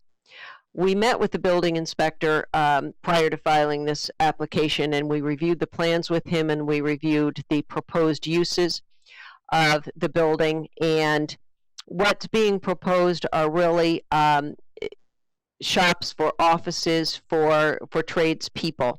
And while there may not be any types of fabrication and things which might otherwise fit under the definition of trade shops, Mr. Maloney suggested that we request approval to have space within the building permit trade shops, as that term is defined under the zoning bylaw, which is space for plumbers and electrical contractors and carpenters and painters and things like that to have their office and their equipment. That requires a special permit. That is one of the special permits that we're seeking. The final use on the site that we're proposing is a small, fully enclosed contractor's yard at the westerly end of the new building. It's only 1,120 square feet, so 1,120 square feet of enclosed area for use, as stated in the application, for storage of equipment for the contractor Federa Contracting, Inc., who has their office within the existing building, and they need this small contractor storage area that again is proposed for some brick block, scaffolding, a Bobcat, some small types of storage, not asphalt, not earthen materials as is permitted under the bylaw for a contractor's yard. That's not what's being proposed here. It's just some limited type of storage of materials for the Federa contracting use that is already occupying the existing building. A contractor's yard is a permitted use in the industrial zoning district, but it is permitted by special permit, and that is one of the special permits that we're seeking tonight. And again, in the application, I have itemized the special permits as well as the criteria for the special permit, which I'm happy to review if you wish. We did meet with the building inspector. We did meet with planning staff and received some good input and guidance prior to filing the application. The proposed building is fully compliant. We have the required number of parking spaces. 43 parking spaces are required and are provided on the plan. I think at this point it makes sense to have our project engineer review the site plan for you, and then we can come back and I can do a wrap up and then take any questions that you might have. So David, if you can put up the site plan, and Giovanni, you can tell him what sheets you want up. Can do. Just give me one moment. Thank you, Nancy.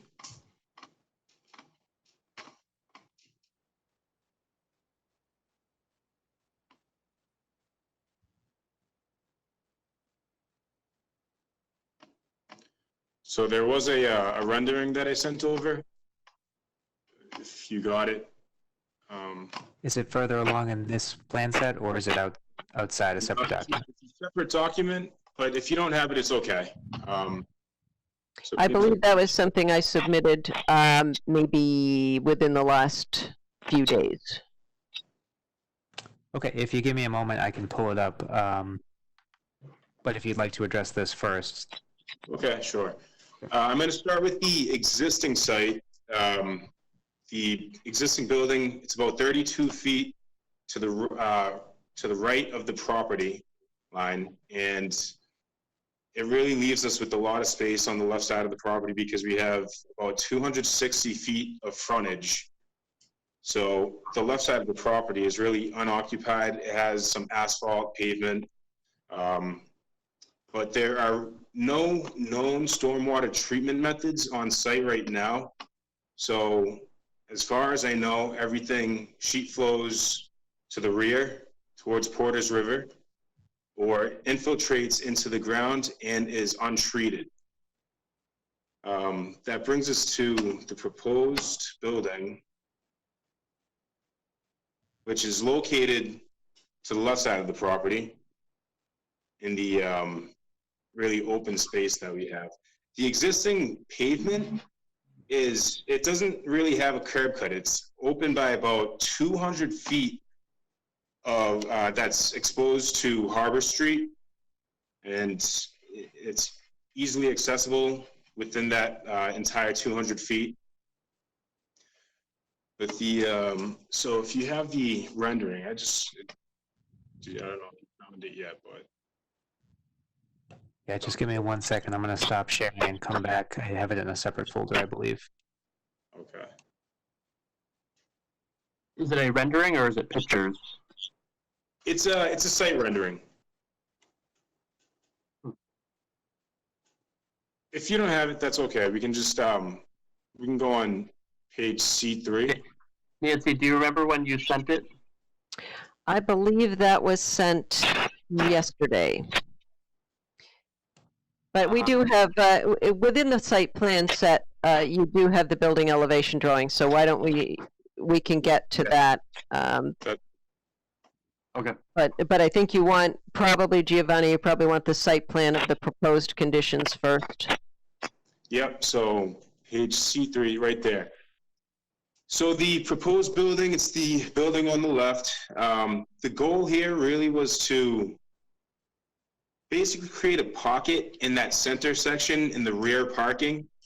That's where the existing bays are for the existing building and the proposed bays for the proposed building.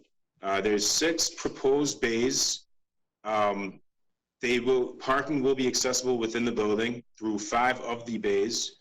The building is proposed to be about 27 feet high, and it will have a mezzanine on the 2nd floor in the rear portion of each bay. Also, we wanted to put the construction yard as far away from the residential area to the right side of the property. So we put it all the way to the left, which is abutting an industrial zone. It is within it's within that 25 feet buffer between the property and the building. We meet the setbacks. The proposed building is about 150 feet away from the Porters River, as previously it was about 180 feet as the pavement. We have landscape areas along the front side of the proposed building to kind of give an aesthetic appeal from the street, as well as having a landscape strip between the proposed parking on the left side of the property. We have also a landscape strip in the center of the parking, as well as on the left and the right side of the properties. We have snow storage that's located on the left and right side of the properties, kind of towards the front. As Nancy said, we do meet the parking requirement of having 43 spots. We can go to, let's see, we can go to the C5, the utility plan. So we are proposing that all stormwater will be contained on site. As existing conditions, it's not. So all stormwater will be, it's going to be conveyed through a series of catch basins and will be transferred to underground subsurface infiltration systems. There will be 2 systems. One of them will be located in the construction yard, and the other one will be located in the rear parking in that pocket area. They will filter the stormwater runoff, and it meets Mass DEP compliant. So it's definitely a better, it's a great improvement to the site, because you know, especially for an environmental standpoint, you're treating stormwater as right now you're not. So it's definitely a great improvement. The proposed building, it will be served by public utilities. It will have fire sprinklers within the building as well. And site lighting, we can go to page C7.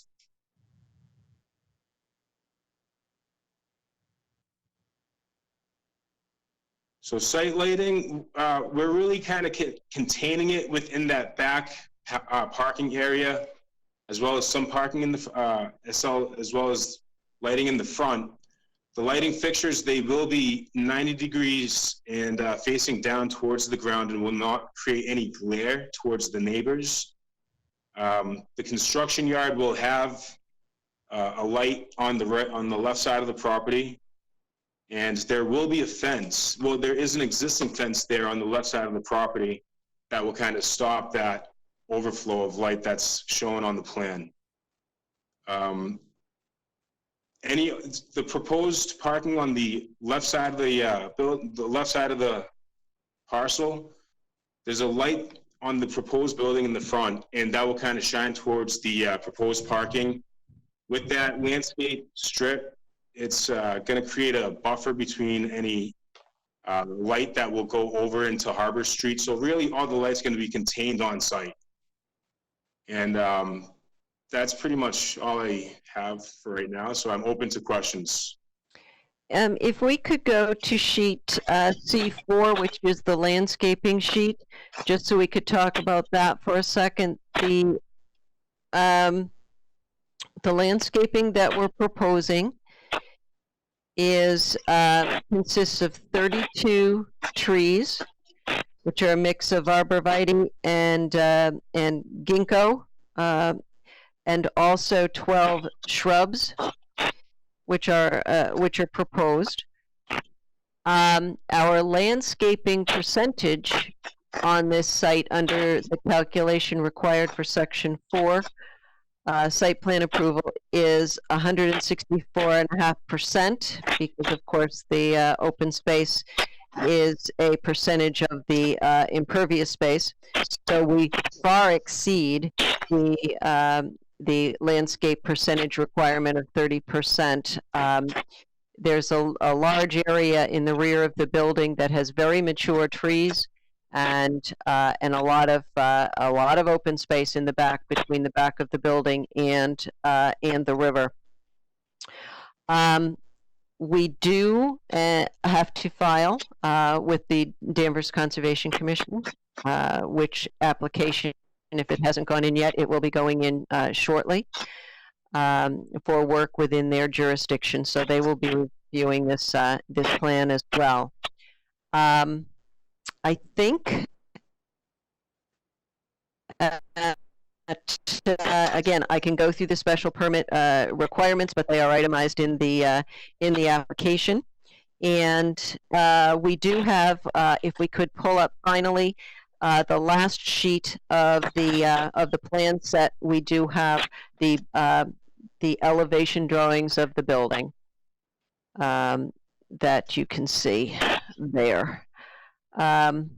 So I would, again, we're looking for site plan approval and the special permit for the small contractor's yard on the left side of the building, which will be fully enclosed, and the trade shop use within the building.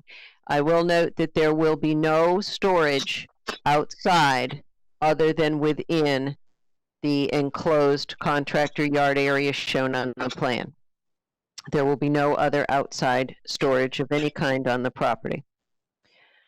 I think that's it. Be happy to answer any questions. So before we go to the board, Nancy, just if again, we're getting a lot of feedback. If someone can mute their mic, that might be open. We've gotten a lot of public comments on this application over the last 48 hours. Can you just comment, or the applicant comment, on what the neighborhood outreach and conversations have been since this application's been submitted? It'll be helpful to the board to understand. Yes, the applicant has received only one letter that was dated June 16th that I'd be happy to go through and comment on and respond to. We have not received any other comments. If the board has received a lot of comments on this, we have not. So I can't speak to those. Outreach in the neighborhood, I don't know that there has been a great deal. Giuseppe, have you had communications with the neighbors? I know he has had a great deal of communication with the building inspector. Not a great deal with the neighbors.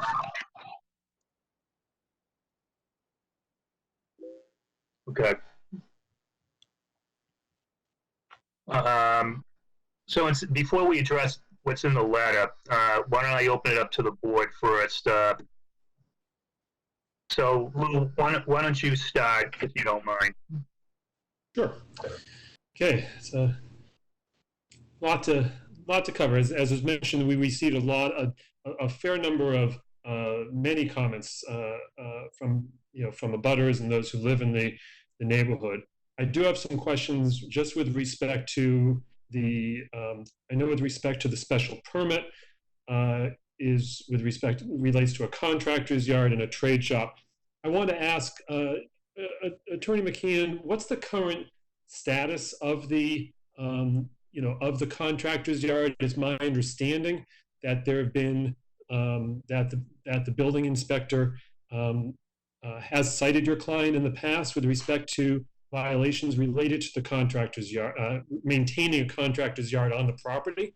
And so I was wondering what's been done to address those, if they've been addressed. Yes, and I have been in communication with the building inspector as well. There has been communication. There has been a citation with regard to the storage of materials and things outside. There is a construction company that operates within the building, and what's been done to address that primarily is this application. Because this application and the approvals and conditions associated with the application will allow us to clean up the site, but also have a defined contractor's yard area that's regulated under the special permit. So there has been communication with the building inspector, and the applicant purchased this property a couple of years ago and has been trying to understand what's permitted, what isn't permitted in this industrial area. So what he's done to address it is to come up with a plan that appropriately allows the use of the property within the confines of the zoning bylaw. And I did notice, just in terms of some of the materials, that I believe that the building inspector did issue a cease and desist order in December of 2017, and then there was a subsequent communication of zoning violation in December 2018. And has there been anything further? As I think that I saw something in a public comment that there was even that town council had contacted Mr. Federa regarding the potential of even filing a complaint in district court. I am not aware of that, so let me ask Giuseppe if he wants to speak to that. Okay, thank you. Giuseppe, are you there? We may have lost him. I will get an answer for you on that if he doesn't jump back on the call, because I am not aware of that. Okay, because I just wanted to really ascertain sort of the current status of things, and I understand what you're saying you're trying to do in terms of it seems like you're trying to sort of cure a condition, what's currently what's existing, but I also want to see what's, considering you don't have you don't have a special permit currently, what's being done, what's understanding you're going through this process. But what have you done to even deal with the violations that have been going on? Because obviously that's affecting the neighbors as well, and even just walking by the area, I did, and I'm not sure, perhaps I'm incorrect, but there did appear to be equipment that was on site. Well, they can have certain types of equipment on site as part of being an industrial building. Other types of equipment cannot. That would be more contractor type of equipment. That is contractor yard type of things. So hopefully there are not things that on site that shouldn't be, but again, this application is intended to address that. I did submit some pictures today to Josh, and perhaps they're up because I did see the one communication that I saw yesterday that was submitted had some very old pictures of the site, and we wanted to be sure that the board had photographs of what the site looks like currently. We do have those pictures, David. They should be in the board packet. Sorry to cut you off, Nancy. I'm sorry. Nope, that's fine. And I'll ask just one or two more questions, and I don't want to monopolize it. With respect to the site plan itself, what about the issues of tree cover? I know we're looking at 100. There's a 100-foot buffer area going to the Porter River. What is the plan sort of to preserve the tree line, preserve the buffer to the river? I can answer that. So we are compliant to Mass DEP standards. We are allowed to disturb up to 10% of the riverfront area on site. So once it's stabilized in the back, put the fence and the discharge points, it's going to stabilize on its own. There won't be any access points to the back portion over there. During construction, there will be erosion control, sediment control barriers that will stop any sediment to the back. If you look on sheet C4, which is the landscaping plan, you'll see the limit of work area very clearly denoted, and it really follows the back edge of the building. So we're not proposing work beyond that. So we're quite mindful of the riverfront area and the buffer that we're not touching, and the area where we are within Conservation Commission jurisdiction, we will be filing with the Conservation Commission. Okay, very good. That's I may have a few more questions further on. I'm interested in seeing what how you will respond also to some of the public comments that have come in. But that's all I have right now. Okay. Tori? Questions for the applicant? Can you hear me? Yep. I'm going to rephrase Lou's question because I didn't really understand the answer. Is this property right now being used as a contractor's yard without a permit? There is a contractor's office within the existing building, which is permitted. That's office space. I'm going to ask Giuseppe. I think he has jumped back on. Are you there, Giuseppe? I am here. What do you have outside do you have anything outside that you should not have, as far as you know, based on your communications with the building inspector? As far as I mean, we have, registered vehicles out there that consist of dump trucks, pickup trucks, larger flatbed trucks, and we do have a forklift that's on site that, helps us load, equipment and materials from inside our garage space onto our delivery trucks and vice versa, off of our trucks and into our space.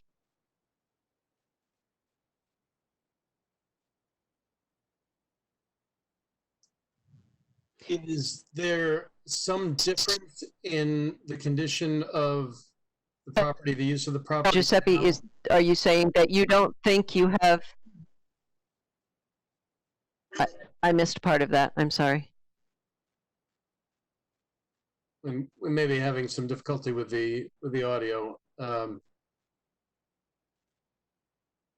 I ask a question? Can I be heard right now?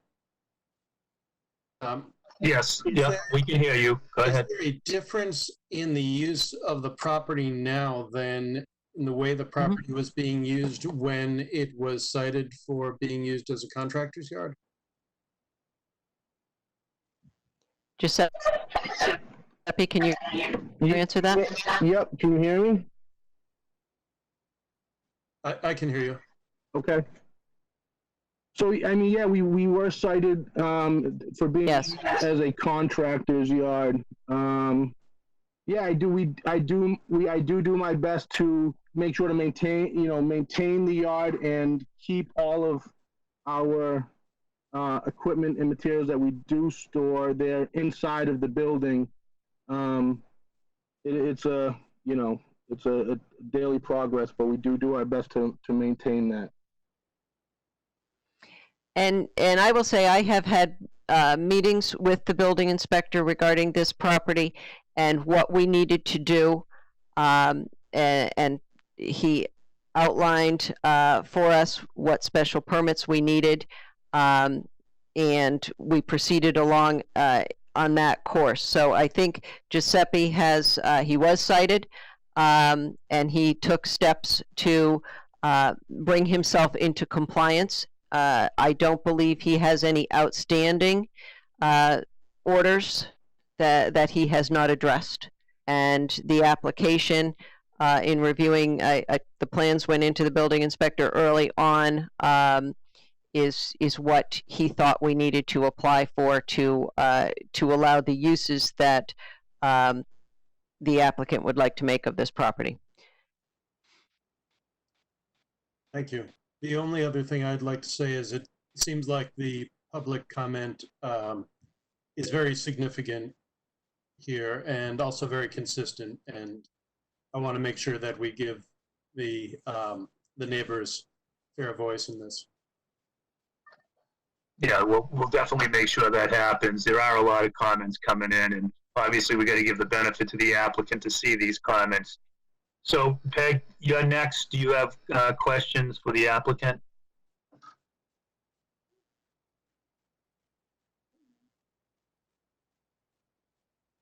Peg, you still, are you muted?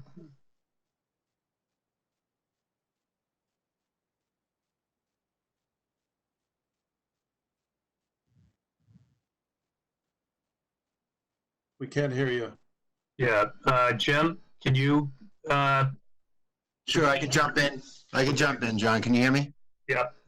Okay, so I think it's important to note for the newer members of the board that this particular zone is an industrial zone, as you know, and this is most of the proposed current uses and the current uses and the proposed uses are allowed in an industrial zone. So we have a similar problem now or concern from neighbors as we did on 75 Sylvan Street, where you have an industrial use abutting a neighborhood use. The interesting point here on this particular site, in my tenure on this board since the mid-90s, we reached out to this particular neighborhood and sought to allow for a rezoning of this industrial use to allow for residential use, as you've seen, on Water Street and in downtown Danvers, on Holton Street, and so on, like we've done in most of the other 11 industrial zones.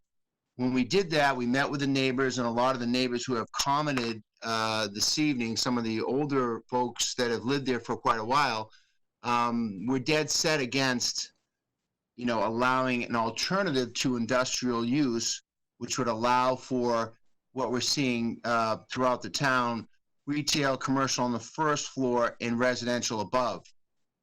So we were, as a board, we were kind of taken aback by that because we were offering, alternatives to industrial uses. And now here we are several years later, it's kind of ironic where this industrial use is seeking expansion. So that's an interesting point for those of you who just joined the board in the last couple of years, or last couple of months for that matter. So I just wanted to give you the history on that. My concerns are, while these uses are by right, if you read the plethora of neighborhood comments that we received today, it's similar concerns to Sylvan Street. You have an industrial use that's expanding next to a neighborhood. So I think we need to look at, again, I would request that, Nancy, that you do, in fact, just for the benefit of the newer members and also for the audience, go through the criteria for the special permits that you are seeking and demonstrate how your applicant is going to meet those criteria so that we should grant the use of the contractor yard and also the other special permit that you're seeking for the trade shop. So when I'm finished, if you could enlighten the board members and the audience, that would be helpful.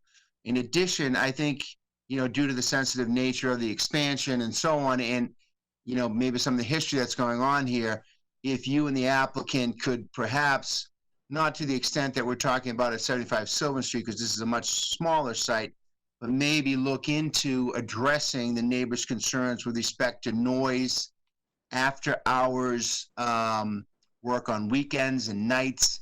There's a lot of comments about forklifts going all hours of the day and night, noise attenuation, other things that can be done to rein that back. Do we have a set of hours of operation that need to be adhered to. Because if you see the comments that we got today, it sounds like this stuff is going on 24/7, and it's the Wild West over there. So, you know, I think for me to vote on this, we need to, you know, review the criteria for the special permits, have clear hours of operation, have quiet hours, if you will, and, you know that there's going to be some type of liaison or activity between the applicant and the neighborhood. And I'm not suggesting quarterly meetings, but maybe a biannual or an annual meeting where these things can be addressed. Because again, this is a common theme where we have, you know, an older industrial zone that's been around for a long time that's kind of being recharged and reactivated, and it's abutting a residential neighborhood. So those are my concerns. Okay. So let me get back to Peg, Nancy, before you answer some of the question. Peg, are you? I'm unmuted. I figured out how to unmute, Mr. Chairman. Okay, no problem. I apologize. Jim, thank you for echoing bringing in the little history, because one of our concerns many years ago when we went through that rezoning was a situation such as this. And we were very concerned about industrial uses going in there in a residential area. And the street and the people there were just totally against changing anything.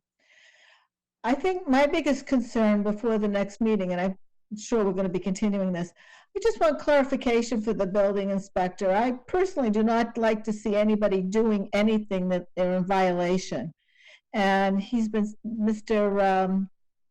Fedora's been cited, and there hasn't been anything, I think, since 2018. And I want to make sure that the building inspector weighs in that he is now in compliance and has been in compliance with what's allowed in the Industrial 1 zone. The landscaping, I think I'm fine with that. The plan for an Industrial 1 plan looks to me to be a good plan. It's just that unfortunately it borders this residential neighborhood where there are neighbors across the street. So I have to agree with Jim that you need to look into noise, you need to look into hours of operation, and all the other factors that we had talked about at 75 Sylvan Street. But I also want to hear from the building inspector before the next meeting as to whether Mr. Fedora is in compliance and has been since he was last cited.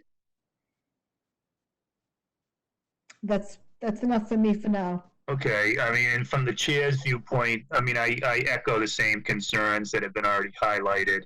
I've never been comfortable with a contractor's yard in a residential area. I mean, that location is really tight. You know, the outreach, that's why I asked the question about the outreach to the neighborhood, because there's been significant comments on this application. And I too would like to hear from the building inspector to understand the history here. You know, specifically if, you know, there was a comment in the letter from the Mackenzies that the building inspector told this particular applicant that a contractor's yard would not be allowed before the purchase of the property.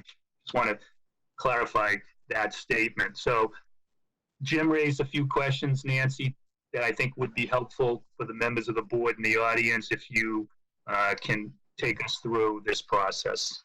Okay.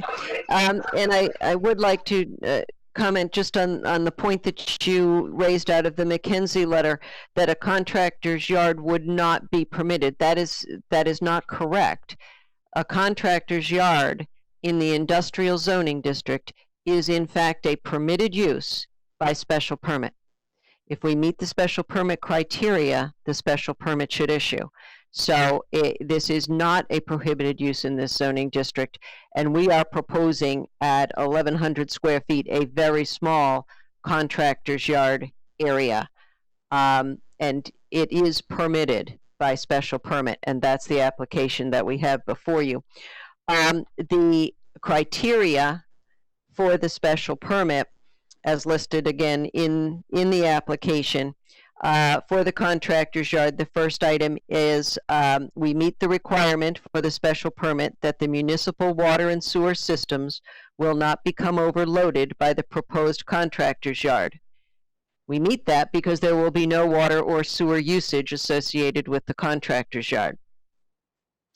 Number 2, the public streets shall not become overloaded by the proposed use.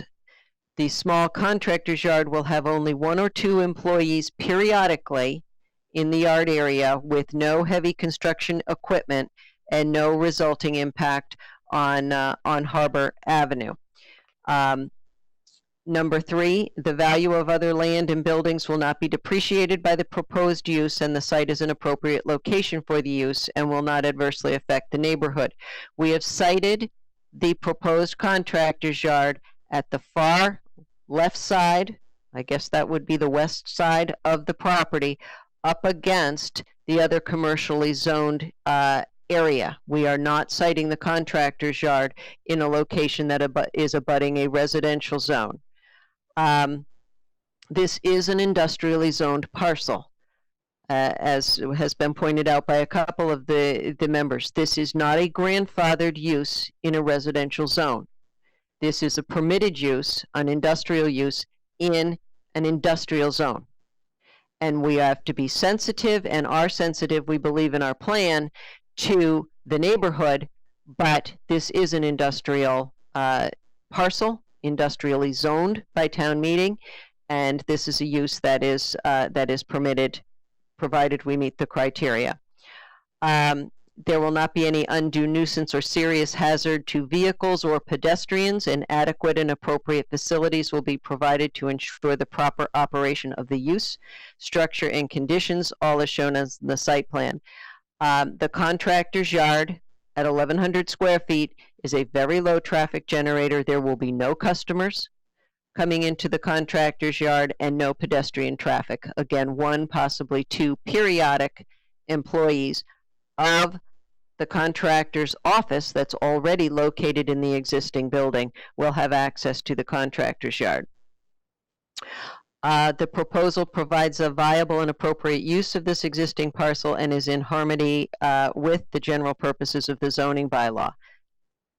The use is permitted by special permit in the industrial zone. It is accessory to the permitted office use located within the existing building, and the enclosure of the yard with opaque fencing will ensure that the storage, which is minimal within this area, will be not seen, and it will be kept neat. And as I said in my initial opening presentation, there will be no storage on the site outside of what's permitted within the confines of the fenced-in area. The special permit requirements for the trade shop use within the building are the same requirements with regard to not having a impact on the municipal water and sewer services. The trade shop use is a minor use within the premises and certainly will not overload the municipal water or sewer systems. The trade shops within the existing industrial building will not overload any access public streets because it's located within an existing warehoused permitted building. And again, the same is true of the operation, and the use is all within the existing industrially, or the proposed industrial building, I should say, and will work in hand with the industrial warehousing and the office uses that are permitted by right within the zoning district. So I believe that we do and have demonstrated that we meet the requirements of the special permit. And that addresses the Section 30 special permit criteria under the zoning bylaw. I just wanted to look and see what my notes were on the other questions that a couple of the members had.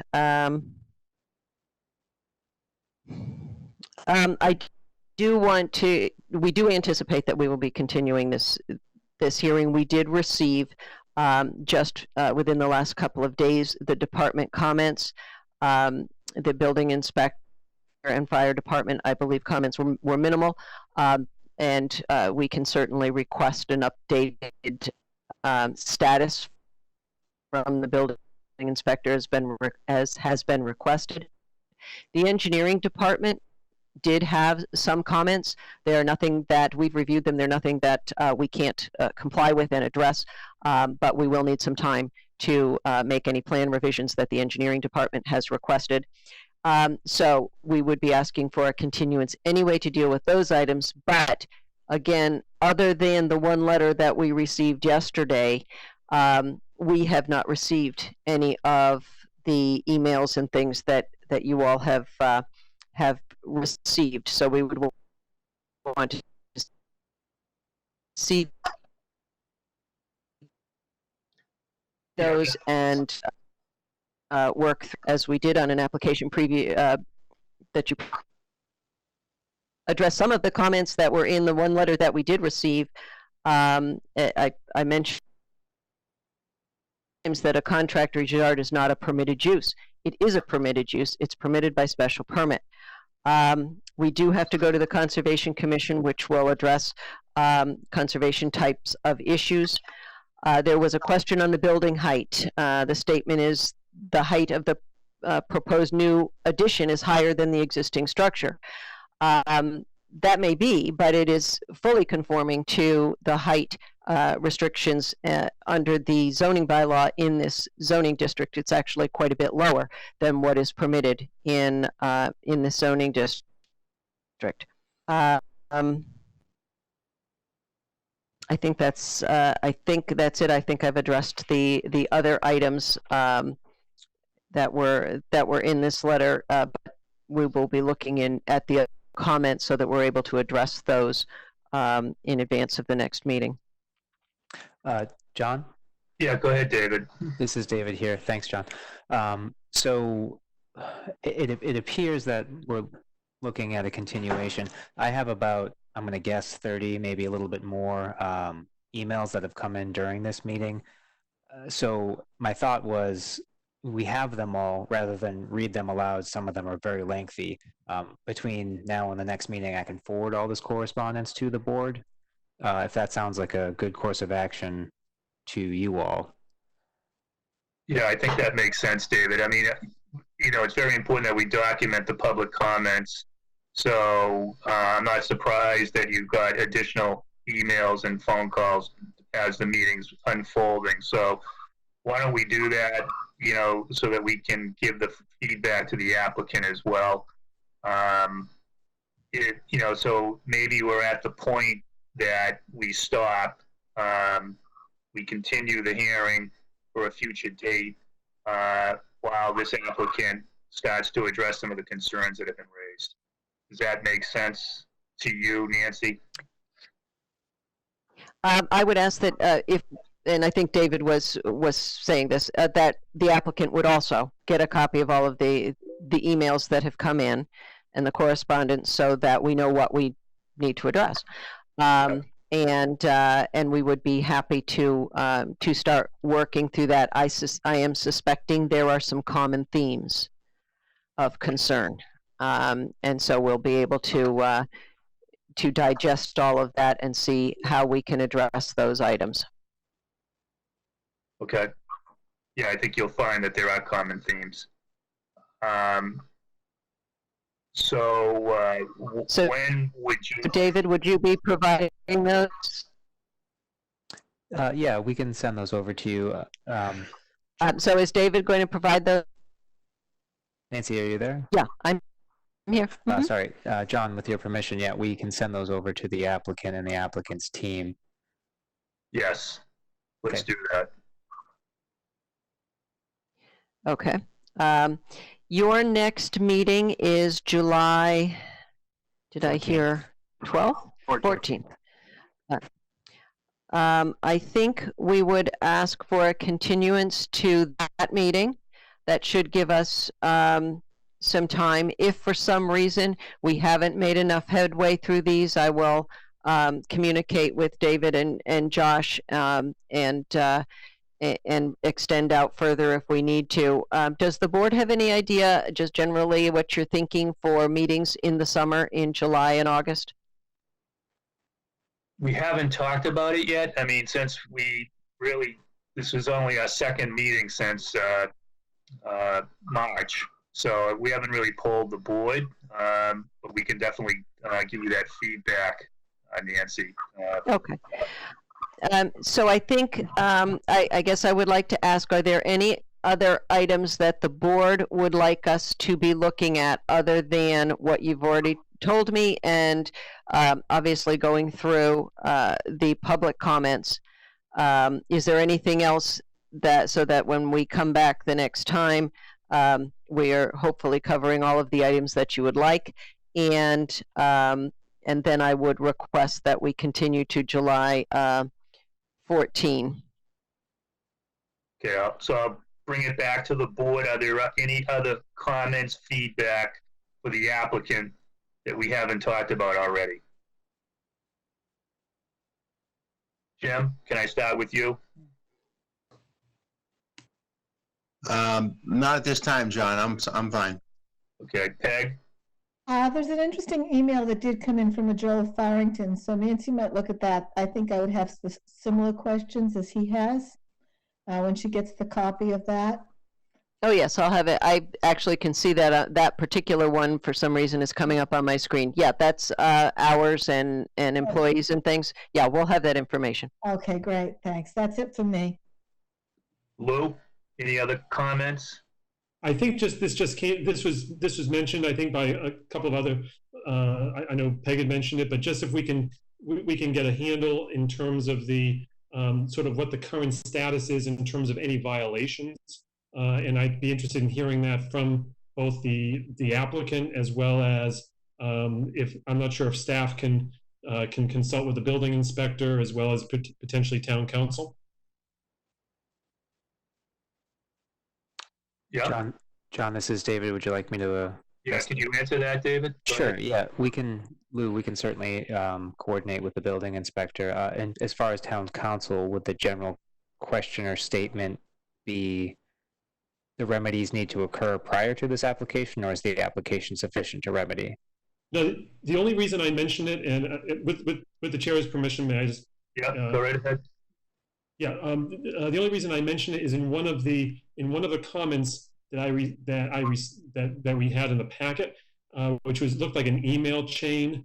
One of the emails appeared to be it looked like an excerpt from an email from town council to Mr. Federa that indicated that they were out of compliance subsequent to December 2018, and that if they don't, in essence, raising that they would file a potential criminal complaint in court. So it's so that's more of the question in terms of whether or not that indeed happened. Okay, I will check with council on the status. Yeah. Thank you. Okay. Thank Tori, you, Mr. Chair. Yep. Tori, you have other comments? I don't have any other questions. Thank you. Okay. The chair doesn't have any more comments either, but I do want to say to the public that we do want to still have comments come in even while we wait for the next meeting. Obviously, it's important for the applicant to address the questions that you've already raised. And, I would suggest if there could be some outreach by the applicant to the neighbors to consolidate some of the concerns, it would certainly be helpful to the board. Is that doable, Nancy? I will certainly talk to my client about it. We're all a little constrained with getting together with people, but let me look at the comments. Let's see what we can do. I may in fact be getting in the emails that possible. I might be getting some email addresses and things like that might make communication a little more able to be handled at this point in time, right, because we just don't have meetings anymore where we call people together in a meeting room. No, I get that. I mean, even if, here's a suggestion, even if it's a conference call, that could be that people could, I just want to think outside the box, given the environment that we're in. Right. Try to go the extra yard to get the feedback. Yep. Okay, so David, now is the next would be a motion to continue? That is correct. A motion from a board member to continue. Okay, do I have a motion to continue the public hearing to July 14th, 2020? I move that we continue 28 Harbor Street to July 14. Is there a second? Second. One of the members second the motion? Yeah, Jim did. Jim Sears. Okay. So let me just do the roll call. Jim? Yes, I Okay. agree. Yes. Lou? Yes. Lou, can you hear us? Yes. Yes. Okay. Tori, are you in favor of Yes. continuing the public hearing? Okay, and the chair is in favor as well, so the motion carries. Thank you. Thank you very much. So just the last thing on the agenda is, kind of housekeeping future dates. Since we got the full board except for Nat, what is the preference about summer vacation? I'll start by saying I'm not going anywhere, so it doesn't really matter to me. Even if I was out of town, if we're conducting some of this remotely, it still works for me. I mean, but I want to try to be sensitive to family needs, and historically we have taken one of the months off. But maybe David or Josh, I mean, what is the backlog potentially for the board? I mean, there's at the July 14th meeting, there will be, with the item that we just continued, there will be 4 items. 3 will open that evening, and then the 28 Harbor, which we just continued. And then July 28th, nothing's really been scheduled internally because prior to this conversation, staff wasn't sure if a 28th meeting was going to occur. So the board members, Jim, do you have a preference as we schedule out the summer? If we keep into the 2nd and 4th Tuesdays, John, I think, let me see here. Should be fine. Okay. I should be okay. Peg, do you have plans? I have no plans. No, I'm home all summer. Okay. You're not alone. Lou? I have no plans. Any vacation is a staycation, so I'll be around. Okay. Tori? I'm not going anywhere. All right, so why don't we, work our way through the summer? And, we'll take it one meeting at a time. I do want to just get feedback. There's been some negative opinions about running these virtually. I just want to make sure that the board is comfortable. I do feel that this meeting was productive. It worked better than the first one. This is only the 2nd meeting, and I am concerned about public health. So does this virtual meeting work for your needs? Jim, can I ask you that, since you didn't get a chance to participate last week? That was in the minutes. I brought this subject up. Are you comfortable with the way these meetings are being operated? Yes, and I think, John, that you got to remember that due to the governor's order, I mean, we're still obligated to have these meetings. So if an applicant makes an application, we're required to hear that application within a certain time period. So if we took the position that, we weren't going to meet, I think that we could run into a problem based upon state law, even considering, the governor's choice to allow the meetings to be virtual. So there is, I mean, everyone's doing Zoom meetings, in their businesses. So I'm not sure how we could avoid either, unless we decided to meet like we did last night at, the high school for the town meeting, and we sat, I don't know, there would be a venue, we'd have to meet in a larger venue, but again, that's up to the town manager and the planning staff to determine if that makes sense, or if that's something that even could be done.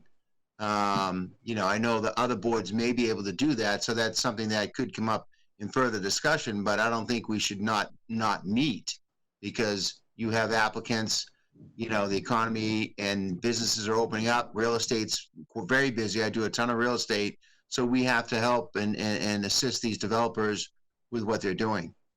Yeah. So. Peg, you have a comment? I know you were comfortable last meeting. How do you feel tonight went? I'm comfortable. I think that today went much better than last time. My only concern is I was kind of chuckling. It took us a number of years to go to electronically transferring plans and maps via, our computers. And I was thinking how nice it would be to have a paper copy when we're going through. I have my iPad on one side, my zoning bylaws, and my agenda on the other side. And I do have a little difficulty reading the plans on the iPad, but tonight was much easier. David putting up the plans, and when he actually enlarged certain portions, it was good. So I'm comfortable doing it this way. Okay. Tori, what do you think? I've heard a lot of negative feedback from neighbors about this format, and I feel like I should share that. That's not my own point of view, but it's been brought to my attention that the ZBA is meeting, I think at the high school in maybe the auditorium and in some large space. So it's not a uniform decision in the town to meet virtually. I think this was a lot better than not meeting. I'm in virtual meetings all day for my job, and this platform seems to be very limited. The issues we're having with audio and with people blinking in and out on camera, I'm not seeing that all day in platforms like Google Meet. And I don't understand why we can't have real-time comments from interested parties, whether on the phone or just momentarily inviting them to the WebEx or into the video conference. Okay. It's good feedback. Lou? Yes, I've been fine with the with doing it in this manner. As was mentioned, I think in terms of my work, we've been doing sort of the web Zoom or WebEx sort of meetings, and I do notice though, and as Tori had mentioned, that I have heard also criticism of the format, that that the ZBA is going to be meeting at the high school at the end of the month. The Board of Selectmen, I believe, will be meeting at the middle school multi-purpose room at the end of the month. The only sort of concern I'd raise though too is that if we do end up is to go to a to an indoor non-virtual format, I think there's also a concern of people not being able to participate in that way too. Just like I heard that at last night's town meeting, that you had town meeting members who didn't attend because they were concerned about health issues. So so I would say that if we ended up moving from this platform, and I'm in favor of it continuing for the time being, but if we move to to a more of back to an in-person platform, I'd want to see if there's a way for people to participate remotely as well. So if someone you open up a conference line, or people can call in who otherwise would not want to go under the roof and have to be potentially put themselves in some danger. Yeah, I would agree with that comment. I am a town meeting member. So is Jim. I felt last night something was missing. For the people who are listening, Only one member of the Board of Finance, the Finance Committee, was in attendance. It's difficult to hear people, trying to clean microphones. And I am aware of a number of town meeting members that did not participate because of their concern about their health. So I feel for the time being that this virtual meeting is working. I will raise the issue periodically to make sure we can make it better. We're in unusual circumstances. I agree with what Jim commented. We have a business that we have to address, but not everyone's comfortable being in a room with a lot of people. And if you have an applicant that has a lot of the neighbors concerned, do we want 50 or 100 people in a room? I don't know. So, I'm comfortable with this. And I will say that there are other boards, the entire boards of the Board of Selectmen and the Finance Committee met remotely in the month of May. They're just starting to open it up to the public, but there's a number of, boards, including the Retirement Board, the Library Board of Trustees, Conservation Committee, Preservation Commission. They're all continuing to operate virtually. So, we can certainly take the lead from the selectmen and the town manager for some feedback, but I think this is working, personally. So, unless there's, strong objection, I think we should continue, because we need to publish future meetings, and we got to give the staff the opportunity to publish these meetings as appropriate. Any other comments on this, or have we covered it? I do like your suggestion if we can get somehow I think people want to speak live and feel that the board is listening to their passion of why they in favor or against a project. And maybe there's a way we can open up the phone lines. So David, or Josh, maybe we can look into that. But I also want to respect the process, and have some control over the material. Yeah, John. Yeah, go ahead, Josh. David. Sorry, that's okay. Thank you. I can check with the IT division on that. I did check earlier in this month, so I do know our subscription to WebEx has changed. I'm not sure exactly what that means, but I will check in with our IT division to see whether or not we can pre-register or just allow people into the WebEx platform. Okay. So I guess hearing no other comments, the last agenda item is the minutes of the June 9th meeting. Do I have a motion to accept the minutes as written? Moved. Lou George. Is there a second? Second. Okay, let me take the roll call. Tori? Approve. Lou? Approve. Peg?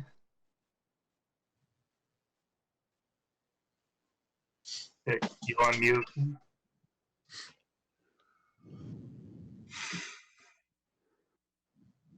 Jim, you weren't at the meeting, right? Abstain from the vote, John. Thank you. Yeah.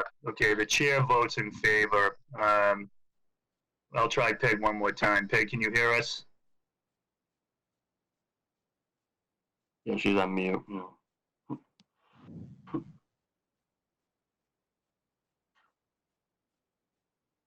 Okay, I think we have a majority vote, even if Peg can't register her vote to accept the minutes. So I'll accept the motion to adjourn. So moved. Second? Second. Okay, one more roll call vote. Tori? Yes, to adjourn. Lou? To adjourn. Jim? Yes. Jim, you in favor of adjourning? Yes, I am, yes. Peggy, you there? If you can't hear us, and the chair's in favor of adjourning. So thanks for all the good work, staff, and I appreciate all the good work from the board. So we'll connect in a few weeks. Stay safe, everyone. You too.